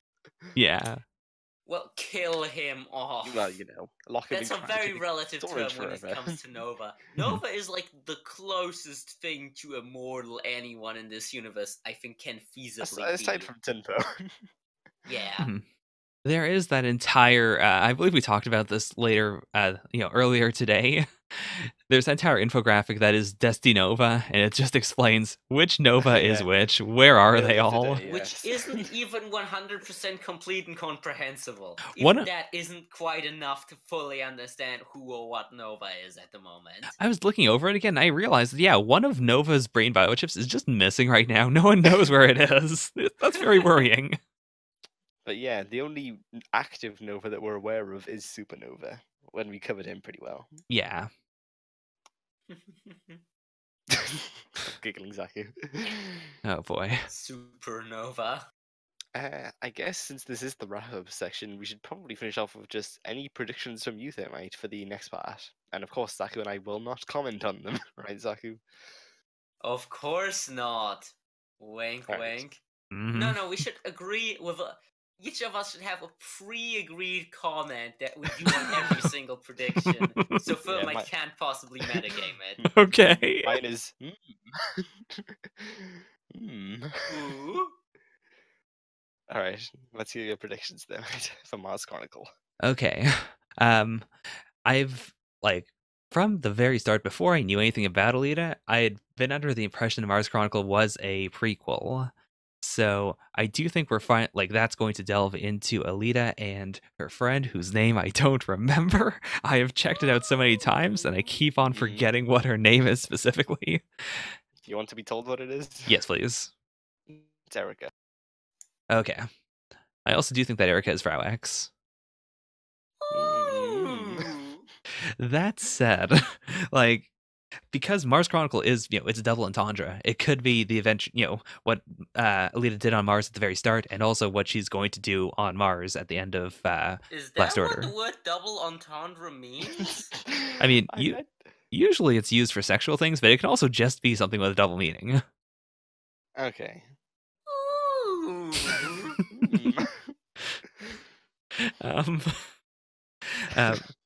So I don't let us distract you. I feel like we're gonna get a volume or two of just pure Alita backstory, and then at some point we're going to start alternating between Alita's life as a Panzerkünstler back when she was Yoko, and Alita now doing something, fighting Nazis, I believe. I know there are Nazis on the moon or on Mars. Can you repeat a bit of that? Cut out. Oh, I do remember that there are Nazis on the moon, so I'm fairly sure she's going to fight. Or no, not the moon, on Mars. You said that wrong twice. Yes. You said to repeat it. Well, actually, yeah, you did say that. So I feel like at some point, we're gonna get some flashback stuff. We're gonna get some Alita fighting Nazis. Maybe Supernova will join the Nazis. Maybe not. He's never struck me as a Nazi, but I could see him just doing more experiments on them in the same way that he was performing experiments in in the scrapyard. I think he might just generally want to help them out. Actually, that makes me think, do we have any good biases? Into space? Yeah, because there is French culture. There's Arthurian myth. There is I mean, martial arts. Whatever who survived cared about at the moment survived. Yeah, I guess they just had lots of books about French culture in their survival settlement. That feels just above a couple of very adamant nationalist French people survived into the future. Because we must continue on our culture into future generations. That does feel very interesting because, a lot of the things that did survive are things that, I understand why they would have survived, and since martial arts are useful for surviving. Even Nazism, I don't want to say anything good about it, but it's a strong ideology. But then you have the French. And the French are strong, but it never strikes me as yes, being French is a powerful national ideology. For survival, Thermite. No. Go for all the lowest possible blows. It can't be worse than your Nazi comments, after all. True. I forgot that you were here. Anyways, so that's my prediction for Mars Chronicle is I think it's going to be half a flashback, half a ongoing storyline with Alita and Supernova, and they're going to potentially interweave with one another. I'm hoping for a thing where Alita tracks down someone to a specific area, and then she looks at it and she's like, "Oh, I remember this from my past," and then we get a flashback to her in that place. Okay, well that's it. That's all I've really thought of. That's a good list of predictions. Yeah, that's pretty much what we were after. Yeah, in terms of specifics, there's not a whole lot I need to have come up. I'm imagining that just general Battle Angel Alita stuff will show up. There's nothing I desperately need apart from Alita and Erica. Well, that's it for predictions. I guess just any absolute last final thoughts about Last Order. I'm glad that Deckman 100 was able to finally gain a kingdom of his own. Yes, so you all characters get full circles in their character arcs. There is a lot of Last Order. Like, so Oh much fuck, there happens. is. So bizarre. It's not really only a is step there above the original a series. lot happens every chapter. There's so much shit that happens. There's so much incidental world building in this fucking show. It Like- is impossible to believe that the events of Last Order take place like 3 years after the start of the beginning of the series. It is insane. Like, the original series is something I've been thinking about a lot. Like, especially since we're getting, the live action movie, maybe sequels, hopefully in the future. Like, I've been thinking Fingers of crossed. ways to, to condense that, those 9 volumes in a bunch of different ways, and that's very easy because, like, there's a lot of important stuff there, but you can also reorder it and play around with it. With Last Order, I don't know how you could possibly turn this into movies. No. There's so much happening Imagine all the live time. action Anomaly. You could probably make. I can see you making Last Order into one extremely low budget 5-hour movie. I could see that. Like, You know, just like a very, like, literally just making it in the style of an old martial arts movie with, like, the most, like, we somehow cobbled these sets together from hope and scraps. I could see like a 500 episode Toku reimagining of Last Order with very cheap suits and moments where the screen pauses and there's just a narrator explaining what should be happening. But yeah, like, it's such an incredibly Definitely a interesting lot of rich world. questions when it comes to like how you could possibly adapt Last Order into anything. Yeah, I think you could, like, theoretically it could be an anime, but I don't trust any studio to do it.